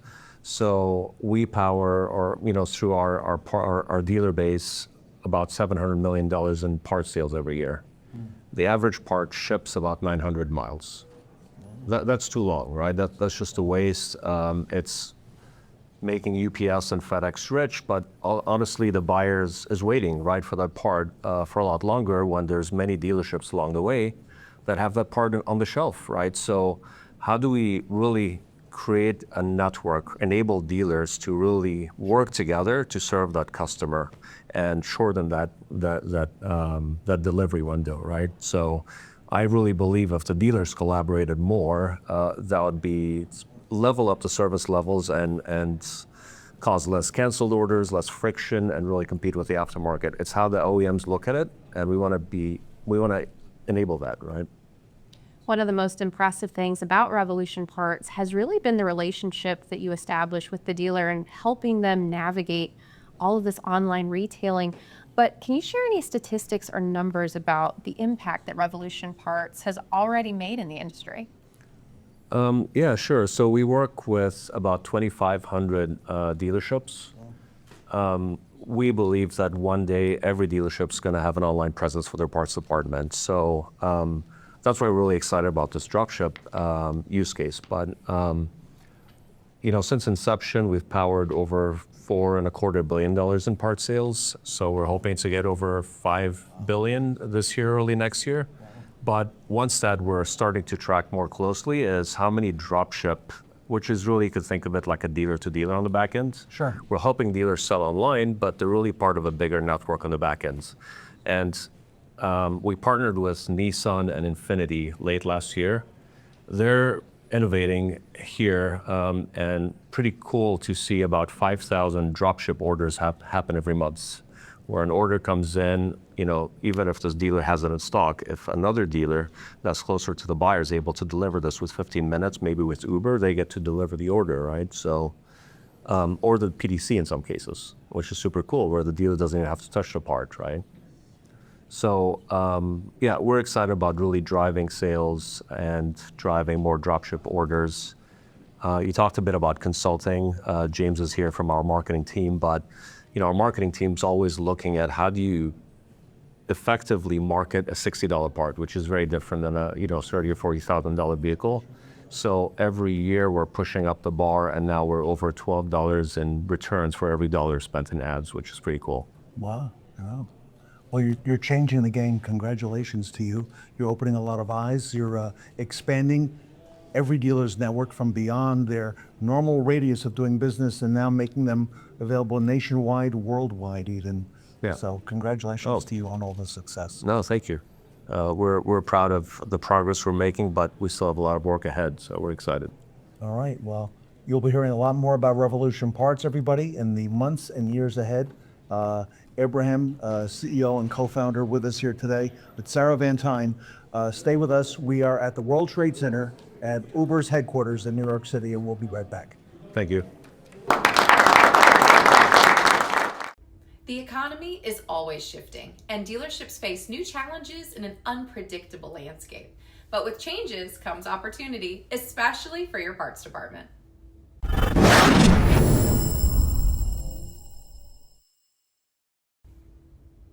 As the market continues to evolve, parts and service are becoming an even more critical revenue stream for dealerships.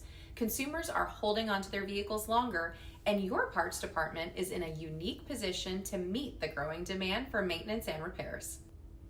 The key to capitalizing on this? Selling parts online. If your parts aren't listed online yet, now's the time to get started. If you're already online, it's time to expand your reach. 24/7 e-commerce sales helps you connect with more customers anywhere, anytime. Selling parts through platforms like Amazon, eBay, and your own web store helps move inventory faster, unlock manufacturer incentives, and help keep revenue flowing. The more parts you sell, the more you grow your bottom line, even in uncertain times. The economic landscape may keep changing, but your parts department doesn't have to feel the squeeze. With the right e-commerce strategy, you can lock in steady income, boost profitability, and stay ahead of whatever comes next.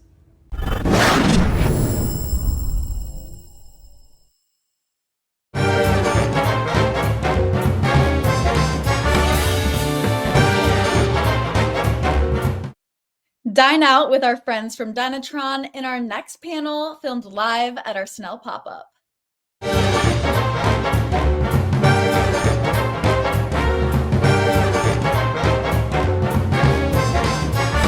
Hello, everyone, and welcome back to the Fixed Ops Roundtable. I'm Katrina Ness, joined by Ted Ings, and we are here in Dallas, Texas at the Snell Motor Company. We have the Dynatron panel here today, along with Kaylee Filio, the go-to parts girl. Ted, this is so exciting. It is. And for those who don't know, the folks who are up around the panel, if you don't mind, just starting with Kelly, introduce yourself and tell us what you do. I'm Kaylee Filio, Sales and Marketing Director for Parts Edge. I'm Maureen Martin, Vice President of Strategic Alliances for Dynatron Software. And I'm Brad Pascal. I'm the Market President for the Texas market here for Dynatron Software. You know, Katrina, going back into fixed ops, I know fixed ops runs through your family's blood as well. And I got to call out, of course, the great Les Silver, whom I know your family has worked with as well, okay, in the industry. And Maureen, thank Les for all he's done and continues to do for our industry. I absolutely will. Thank you. He loves the Fixed Ops Roundtable. I know we've talked a lot today about things like career paths, and I'm curious, what tools does Dynatron have to help? Well, we have a lot of tools. So one of the things that we're able to do is we're able to see market data. So for instance, like if you're able to see what the average penetration is, let's say on alignment, right? And let's say it's 5%, and you can see where every single one of your advisors stacks up against that average penetration, that allows you to have very, very structured training on where they're strong and where they're weak. And so that's one of the things that you can do within Dynatron, along with loads of other pricing optimization. Wow. Now, Maureen, how is comparative market data key to dealers being priced right? Oh, well, if you think about comparative market data, you really want to look at two things. One, you want to look at like franchise dealers in a similar market. And the other thing is we talk a lot, and we've talked in a lot of the panels, if a customer is not coming back to the dealership, they're likely really going to the aftermarket. So that part of the equation when it comes to a dealer being priced right in service is you need to know that aftermarket. So a key thing that we do every quarter is we do a survey of 11 aftermarket that the dealer selects. Oh, wow. And that is really, they pick 5 different services, 2 vehicles, and they really get an understanding. But think about what it does. One, it helps in some of the penetration that Brad was talking about, but the other is the most important, and that's building confidence in the service advisor. I think we would all agree that if we ask customers, the perception would be is the dealership is the highest price. We can tell you without a doubt, 90% of the time or better, they are not. But think about what they invest in. Their technicians, the equipment, a beautiful facility like we are here at Jaguar Land Rover here in Dallas. And so when you look at that, you need to really have a balance, understanding what is happening competitively of like franchise, but also key to that aftermarket, because sometimes they may be overpriced. You need to adjust that so that you increase your sales penetration. But at the end of the day, it's about creating that customer experience of really retention, but yet at the same time, the profitability that is so key to dealerships today. Maureen, I know you do a lot on Dynatron, especially some of the things I've seen lately on this comparative market data. We've heard that parts sells hours. Are parts something that you also Oh my gosh. tracking and keeping an accuracy on? Go ahead. Absolutely. Because if you think about looking at parts as well, parts and service just go hand in hand, right? Kaylee and I have talked so much about this, and we have a lot of dealerships that we work with together. And so when you're looking at parts, you need to understand exactly where your sweet spot is. Where is the opportunities that you have? Because again, not leaving anything on the table, but also superior customer retention. And that also puts you in the best opportunity, right, for a parts markup, those type of things that are critical to profitability. And Kaylee, I would love for you to just kind of add on to that. Yeah, no, all great points. And I think really what it boils down to is giving the parts managers the support they need. Because when you talk about pricing and all of that, there's so much in the background that I don't think a lot of people realize when it comes to managing the inventory, and pricing plays into that. So really giving them the tools to break down the data, isolate parts so that they can price better and really see where they need to make those opportunities is so important. And I think to make the point again is just the amount of data that the parts manager is looking at, and giving them those tools to break that down is so important. And Kaylee, Parts Edge, you work with dealers all over the country. This group that we're with here in Dallas, Snell Motor Company, this is one of your clients. Talk to us about that, because I understand they've been with you for quite a while. Yeah, really, actually, so the parts director, Shawn, he was with us at a different location, and when he moved, he brought us in, and that really happens a lot with a lot of seasoned parts managers or directors. They move locations. Oh, I don't. Parts directors typically don't move a lot. They're the ones that normally come with the building, but that it does happen a lot. When they leave, they bring us as their, this is my tool and I need it. So that's really what happened, and we worked with them for a long time. Yeah. Maureen, I see parts getting a lot more love lately in the industry. What about you? It's so critical. And we had chatted before that we have just launched our new Reparator Insights. And in that, uniquely, we bring in AI and machine learning, and it's allowing us to resolve for a huge industry issue, which is opcode usage. Yes. And also understanding price discounting, because parts and labor discounting is not good for the dealership or really good for the customer. And so with the new AI, we're able to look at the labor that's been done, the 3 C's of the technicians that are so critical to what we do, and look at the parts, but it allows for that complex data to be made actionable. Because at the end of the day, data is only as good as it is actionable. And so we find that that's really helpful, because the parts managers are now with our general managers and service managers working together as a team for the overall profitability. We've been to a lot of industry events where they're talking about how important it is to lean into fixed operations for overall net profit.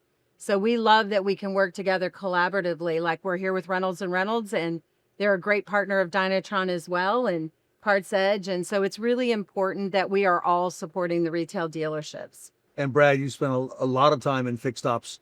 Talk to us about Dynatron, and congratulations to you on the success that you're having as well with Dynatron. Yeah, so and the biggest thing that I get when I look at what we do is we have a fantastic return on investment. We have a product that kind of makes it easier and the data digestible for the service department. But the main thing that gets me excited about working for Dynatron is that if we're able to make you 22 times what you spend with us, you're able to reinvest that money back into people, technology, the community, or whatever. And that's what really gets us excited, where we come out and go to dealers and we get to hear those stories of, hey, I just put in a UVI system, or hey, I just created a new used car recon facility. And so here in those stores is what really, really makes a difference. Katrina, exciting place to be, Fixed Ops. It is. It really is. And I really loved Brad's, stories about investment and the choices that dealers are making and how it's benefiting them at the end of the day. So thank you all for joining us on this panel. Thank you. Two great companies, everybody, Dynatron Software and Parts Edge, continuing to grow throughout the industry. Katrina Ness and I are here in Dallas at the Snell Motor Company, and we will be right back. Every day, repair orders hold the key to profitability, but are they unlocking their full potential? Disconnected data, missed opportunities, a blind spot in performance optimization. Introducing Repair Order Insights, Dynatron's game-changing technology that transforms raw repair order data into actionable intelligence. No more guesswork, no more gaps, just data-driven decisions that put you miles ahead. From service managers to dealer principals, ROI arms every decision maker with the power to drive more profit, make faster decisions, and have total visibility. It takes everything Dynatron's been giving us to make us smarter and does it faster and does it better. I think what excites me about ROI is that it's going to help us optimize more effectively our parts and labor pricing and give us viewership of what is fundamentally bringing down our effective labor rates in real time so that we can activate immediately. Time is precious. And the last thing I want is my service manager sitting in their office, pulling reports, dissecting numbers, when all that can be done for them and on one platform. So I know every dollar, every penny, every tenth of an hour is very valuable in the fixed operation side. And certainly with what's going on in our world and country and pricing and inflations and stuff, it's more important that we capitalize on everything. And the only way that I know to do that is to have the Dynatron partners at our fingertips and have the data. That's the only way. And now it's your turn. Are you ready to bring the future of repair order insights to dealerships everywhere? Let's go.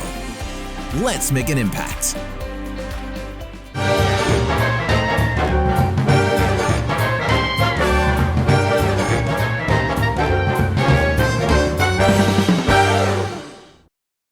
Prepare your online store for a shopping spree with the Revolution Parts Black Friday and Cyber Monday panel.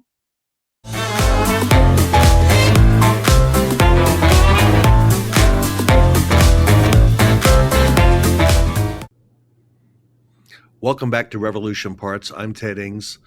Black Friday may seem like a ways away, but really it's not. James Windrow is the Chief Marketing Officer at Revolution Parts. Amanda Poe is with us as well. Amanda is the Director of Marketing at Revolution Parts. Great friends of the Fixed Ops community. James and Amanda, welcome back to the event. Thanks for having us. Absolutely. Thank you. All right. When I think of Black Friday, James, I'm thinking typically things like electronics and fashion coming right after the Thanksgiving holiday in the U.S. Why is the period now, James, so crucial for a seemingly different market like automotive parts and accessories? Yeah, it's a great question, Ted. I'll say it's also an excellent time for dealers to sell a lot more accessories. Those things that people have been wanting to do to customize their vehicles or get for their friends or families that want to customize their vehicles. We see a lot of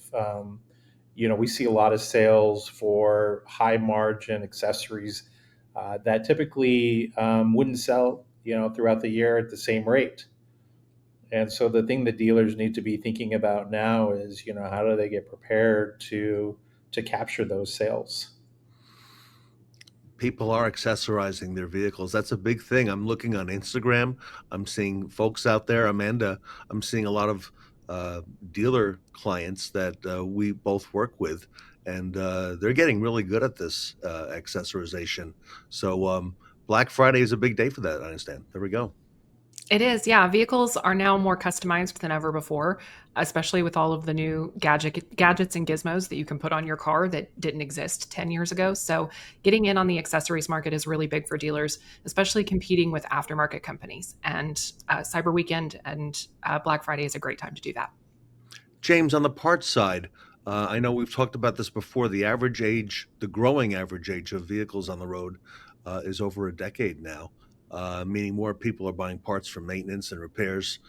Is that also a prime target for a Black Friday deal? Not so much as gifts, but what you find are value shoppers. The folks who are waiting for Black Friday or Cyber Weekend in order to get the discounts or the promotions.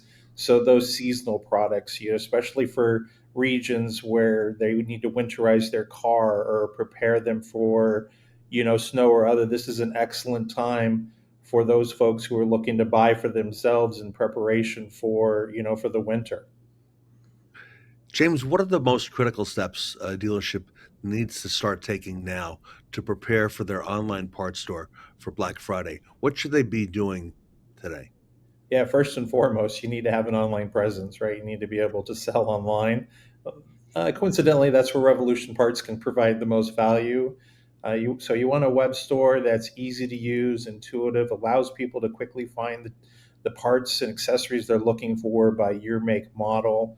And then you want to make sure that you have the operational muscle, the staff to be able to fulfill the parts and deliver great customer service, because the benefits of selling during Cyber Weekend extend well beyond just that particular weekend. They last throughout the entire holiday season. And if you deliver great customer success, you earn the customer loyalty. These folks are going to come back and buy from you, for years to come. And so building that operational muscle is going to be really important after you get that store launched. And then finally, I would say you want to have a plan to promote your site, right? It's going to be really important. There's going to be a lot of online retailers out there trying to capture that, those wallet, capture that money. So you want to make sure that you have a promotional plan in place. We can help you with that. A lot of the dealers that we work with have strong marketing teams that are able to handle that, but we do have a team here that can assist as needed. James, you gave me a great analogy before we got started today. I don't know if you want to share that, but they're going to need some time, the dealers, to ramp up. And I like the way you phrased it a little bit earlier. Yeah, great point. You want to get the site up at least ideally 30 days prior to the weekend, because you want to build that operational muscle. Just like you wouldn't show up at the gym for the first time in years and lift your heaviest, because if you do, you're going to be really sore. You'll be feeling a lot of pain for weeks to come. So it's best to work your way into it. Give your staff the experience of picking the parts off the shelf, using the new tools, getting the orders into the mail. So even though the time, the few weeks just before are a little bit slower, really that is a great opportunity for dealers to prepare. Well, and Ted, I would butt in on that. And I would also say to figure out the right pricing. I think we all remember the episode that we had a few months ago where we had Craig. He joined us and he told about his story of how he way underpriced all of his parts on his online store and lost a whole bunch of money and got so many orders his team couldn't fulfill them in time. I think that having your store set up in time to be able to find the right pricing strategy, be able to list all of the parts correctly, get rid of some of that obsolescence that you have in your stock room, and then also prepare the inventory that you have to make sure that you have inventory in stock for those Black Friday sales. All right, so dealers are going to need some time to prepare, get online, and tinker with it, if you would, a little bit. James, what kind of Black Friday deals and promotions have been most successful for Revolution Parts? And I'm going to put that out to both of you, James and Amanda. Well, certainly the most common and the favorite of most online consumers and buyers is free shipping. Everybody loves free shipping. Amazon Prime has conditioned us all to look for those free shipping options. Any kind of discount, 5% or so, can really mean the difference when people are price shopping. Secondarily, I would just say making sure, and this isn't necessarily a promotion, this goes back to promotional efforts, but not a actual promotion. right, is locking in that marketing to make sure you're targeting the right people, the people who are online searching for the, the parts and accessories that you offer. Because those people are at the bottom of the purchase funnel. They're ready to buy, they have credit card in hand. And so just making sure that you're getting in front of them during those, really important window, combined with some minor promotions, really going to drive sales. Amanda, anything I left out on that you would add? The only other thing that I would say is just where you choose to promote those offers. Things like free shipping and percentage discounts, those do great in promotions on social media. And the audience that you're talking to, I'm firmly in the millennial demographic. I'll spend $300 on something, but if you try to charge me $5 for shipping, I may not even make that purchase. So being on social media with those percentage discounts and those shipping discounts, that's a really great place to be. And then in other locations like on eBay and Amazon and other locations where you would promote your parts, bundle offers. So maybe not even a discount, or if it is a discount, a very small discount, bundling together parts that are often purchased together to make it appear as though it is a discount, and definitely making it easier for that DIY audience. Let's talk a little bit about support. Dealers getting into e-commerce, online parts, are going to need coaching. They're going to need help, James, lifting those weights and getting ready. That's something Revolution Parts also offers to dealers. Am I correct in that? And that you provide consulting and helping to guide the dealers through this? Yeah, core to the product offering, right? At no additional cost, we provide ongoing coaching and mentoring to all the dealers that we work with. It is not our expectation that they are e-commerce experts. We are. And that's not to say we don't have dealers who have become e-commerce experts. I mean, we have dealers that are selling millions of dollars a month. But really, we take seriously the ongoing coaching, the mentoring. We help with identifying the best prices to optimize, balance between profitability and volume.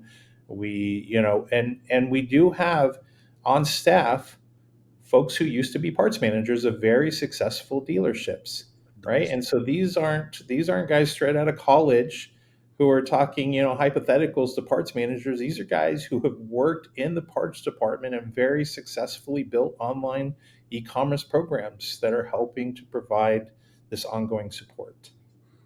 James, these support services have to be unique to the industry. I haven't heard about it anywhere else before but Revolution Parts. And you're right.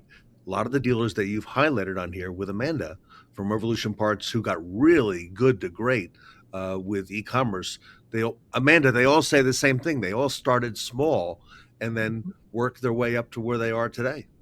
Exactly. And if you guys have not tuned in to see the eBay episode we did with Jinsei and Junior, I think it was just about a month ago, and you're considering selling on eBay, I would highly recommend checking out that Fixed Ops Roundtable episode. But as Junior said on that episode, Jinsei, the eBay sensei, is an expert in selling on eBay because he's done it himself. He was a parts manager himself for over a decade. And so, yes, our consulting services team, they're good at it because they've done it. And can I go back to one more point, James? The shipping. A lot of times, dealers who have not done this before, our managers will fear the shipping. You help guide the dealers through that and navigate through those waters. Do you not? We do. Which, by the way, is another great reason to get operational. 2 or 3 weeks before. So the great majority of our dealers are making money with shipping, right? They're marking up shipping 10 to 15%. So it's a profit driver for them. Operationally, there's a lot of options. If they already work with carriers, then we can integrate directly with their ShipWorks or ShipStation, whichever they're using. If they're not, we offer our pricing that we've leveraged over $700 million worth of sales every year, which gives us great negotiating buying power with them. And then the dealers can arrange to have UPS, FedEx come pick up from them or drive it down to their local United States Postal Service, whatever they decide. There's a lot of options that make it very easy for them and profitable. I like it. Amanda, let's go back to some of those success stories. I've heard and seen many of them. Can you share an example of a dealership that's truly won Black Friday, and what helped make their strategy as effective as it is? I've got a couple of examples here. Now, I asked our customer success team, can you share with me some of the dealers that specifically did Black Friday offers that really won? And they sent me 160. So of the 160 that they sent, I selected 3. And I liked these because these were 3 very drastically different examples. The first one, a national chain. We've all seen the national dealership chains. They have hundreds of locations across the nation and are in a lot of different cities and have a very large e-store with a lot of different brands of parts on one e-store. This particular group, they were able to promote larger discounts due to their size and discount shipping entirely. Most dealerships are not going to do 100% free shipping. They're just going to do a discounted shipping. But because of their size, $200,000 in parts during the Black Friday and Cyber Monday sales. So it's about a week and a half of sales. They sold $200,000 worth of parts. Now that's one example. National e-store, they have, they have a lot of different brands that they can pull from to make that much profit. But then there was another one. It was a Honda store just outside of Providence, Rhode Island. So not a huge area, not a huge store, a pretty small Honda store by comparison to other Honda stores, 120,000 in parts. They did it because they still were able to knock sales out of the park by just simply creating bundles and offering small shipping discounts. And then the third example, I love this one, BMW in the DMV area, that's the DC, Maryland, Virginia area.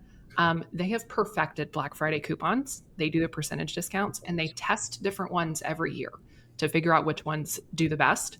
$250,000 worth of parts during their Black Friday sale. And that's from one singular BMW dealer in the DMV area. Wow. Yeah, they did more than a month's worth of part sales in 1 week based on their Black Friday sales.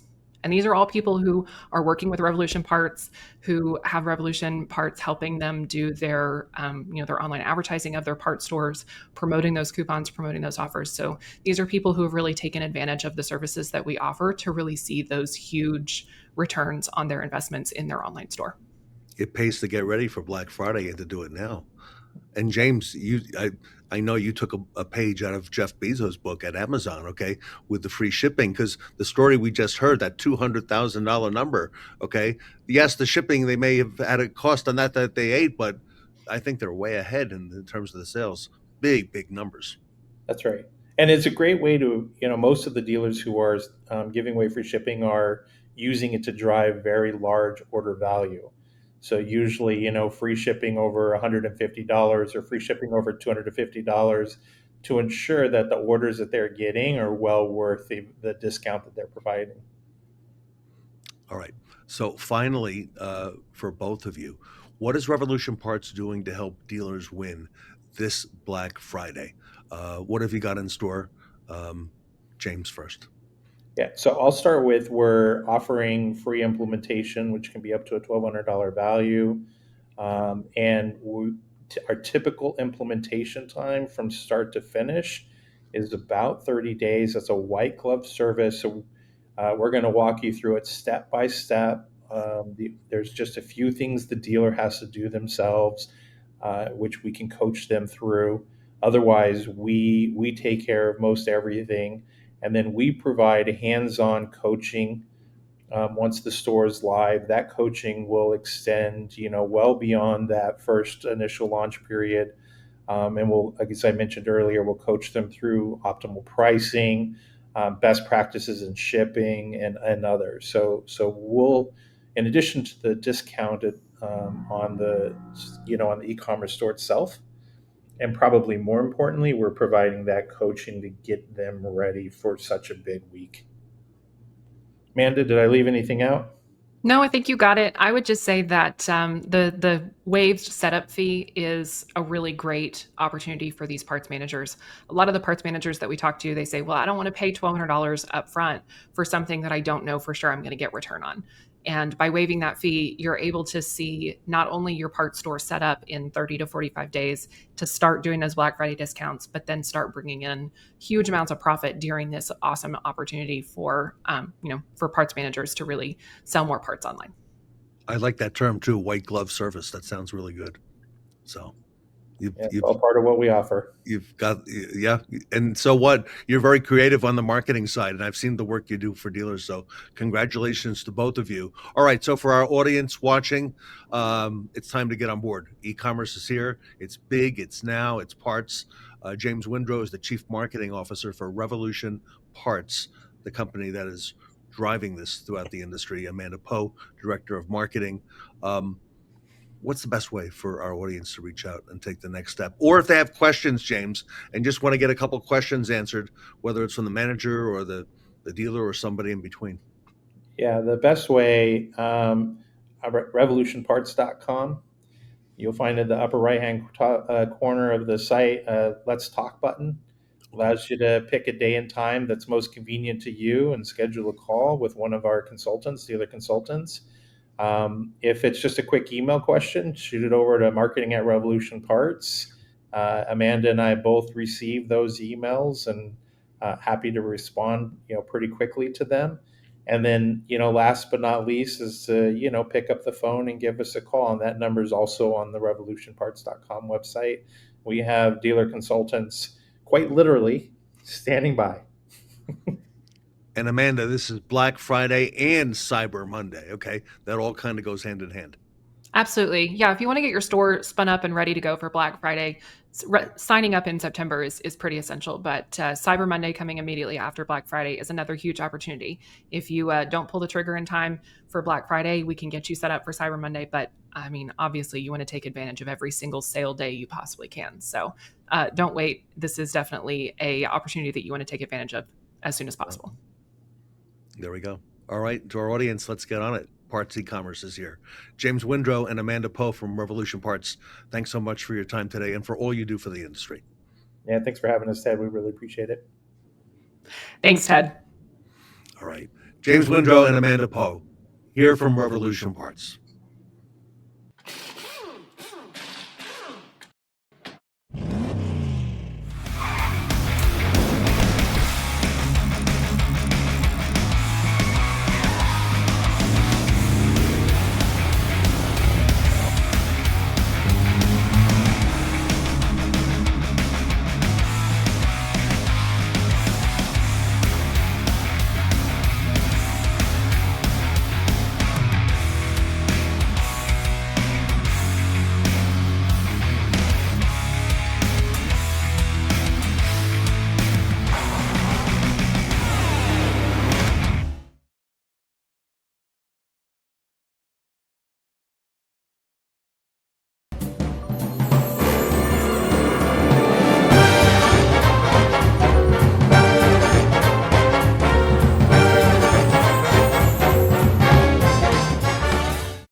Now that was a second swing event. Thank you for joining us as we mixed and mingled with the best in fixed ops. Ted Ings, Sarah Van Tyne, Katrina Ness, myself, and our Fixed Ops Roundtable team appreciate you all for tuning in for the 29th Fixed Ops Roundtable event. Make sure to set a reminder for Monday evening at 8 p.m. Eastern to watch our live After Dark show, where we will be announcing the Shawn Butler Best Practice Award winners. From ragtime to race time, the Fixed Ops Roundtable is starting its engines for our next event from November 17th through the 20th. Wave the checkered flag for the Fixed Ops Roundtable, the Fastlane event. On your marks, get set, go.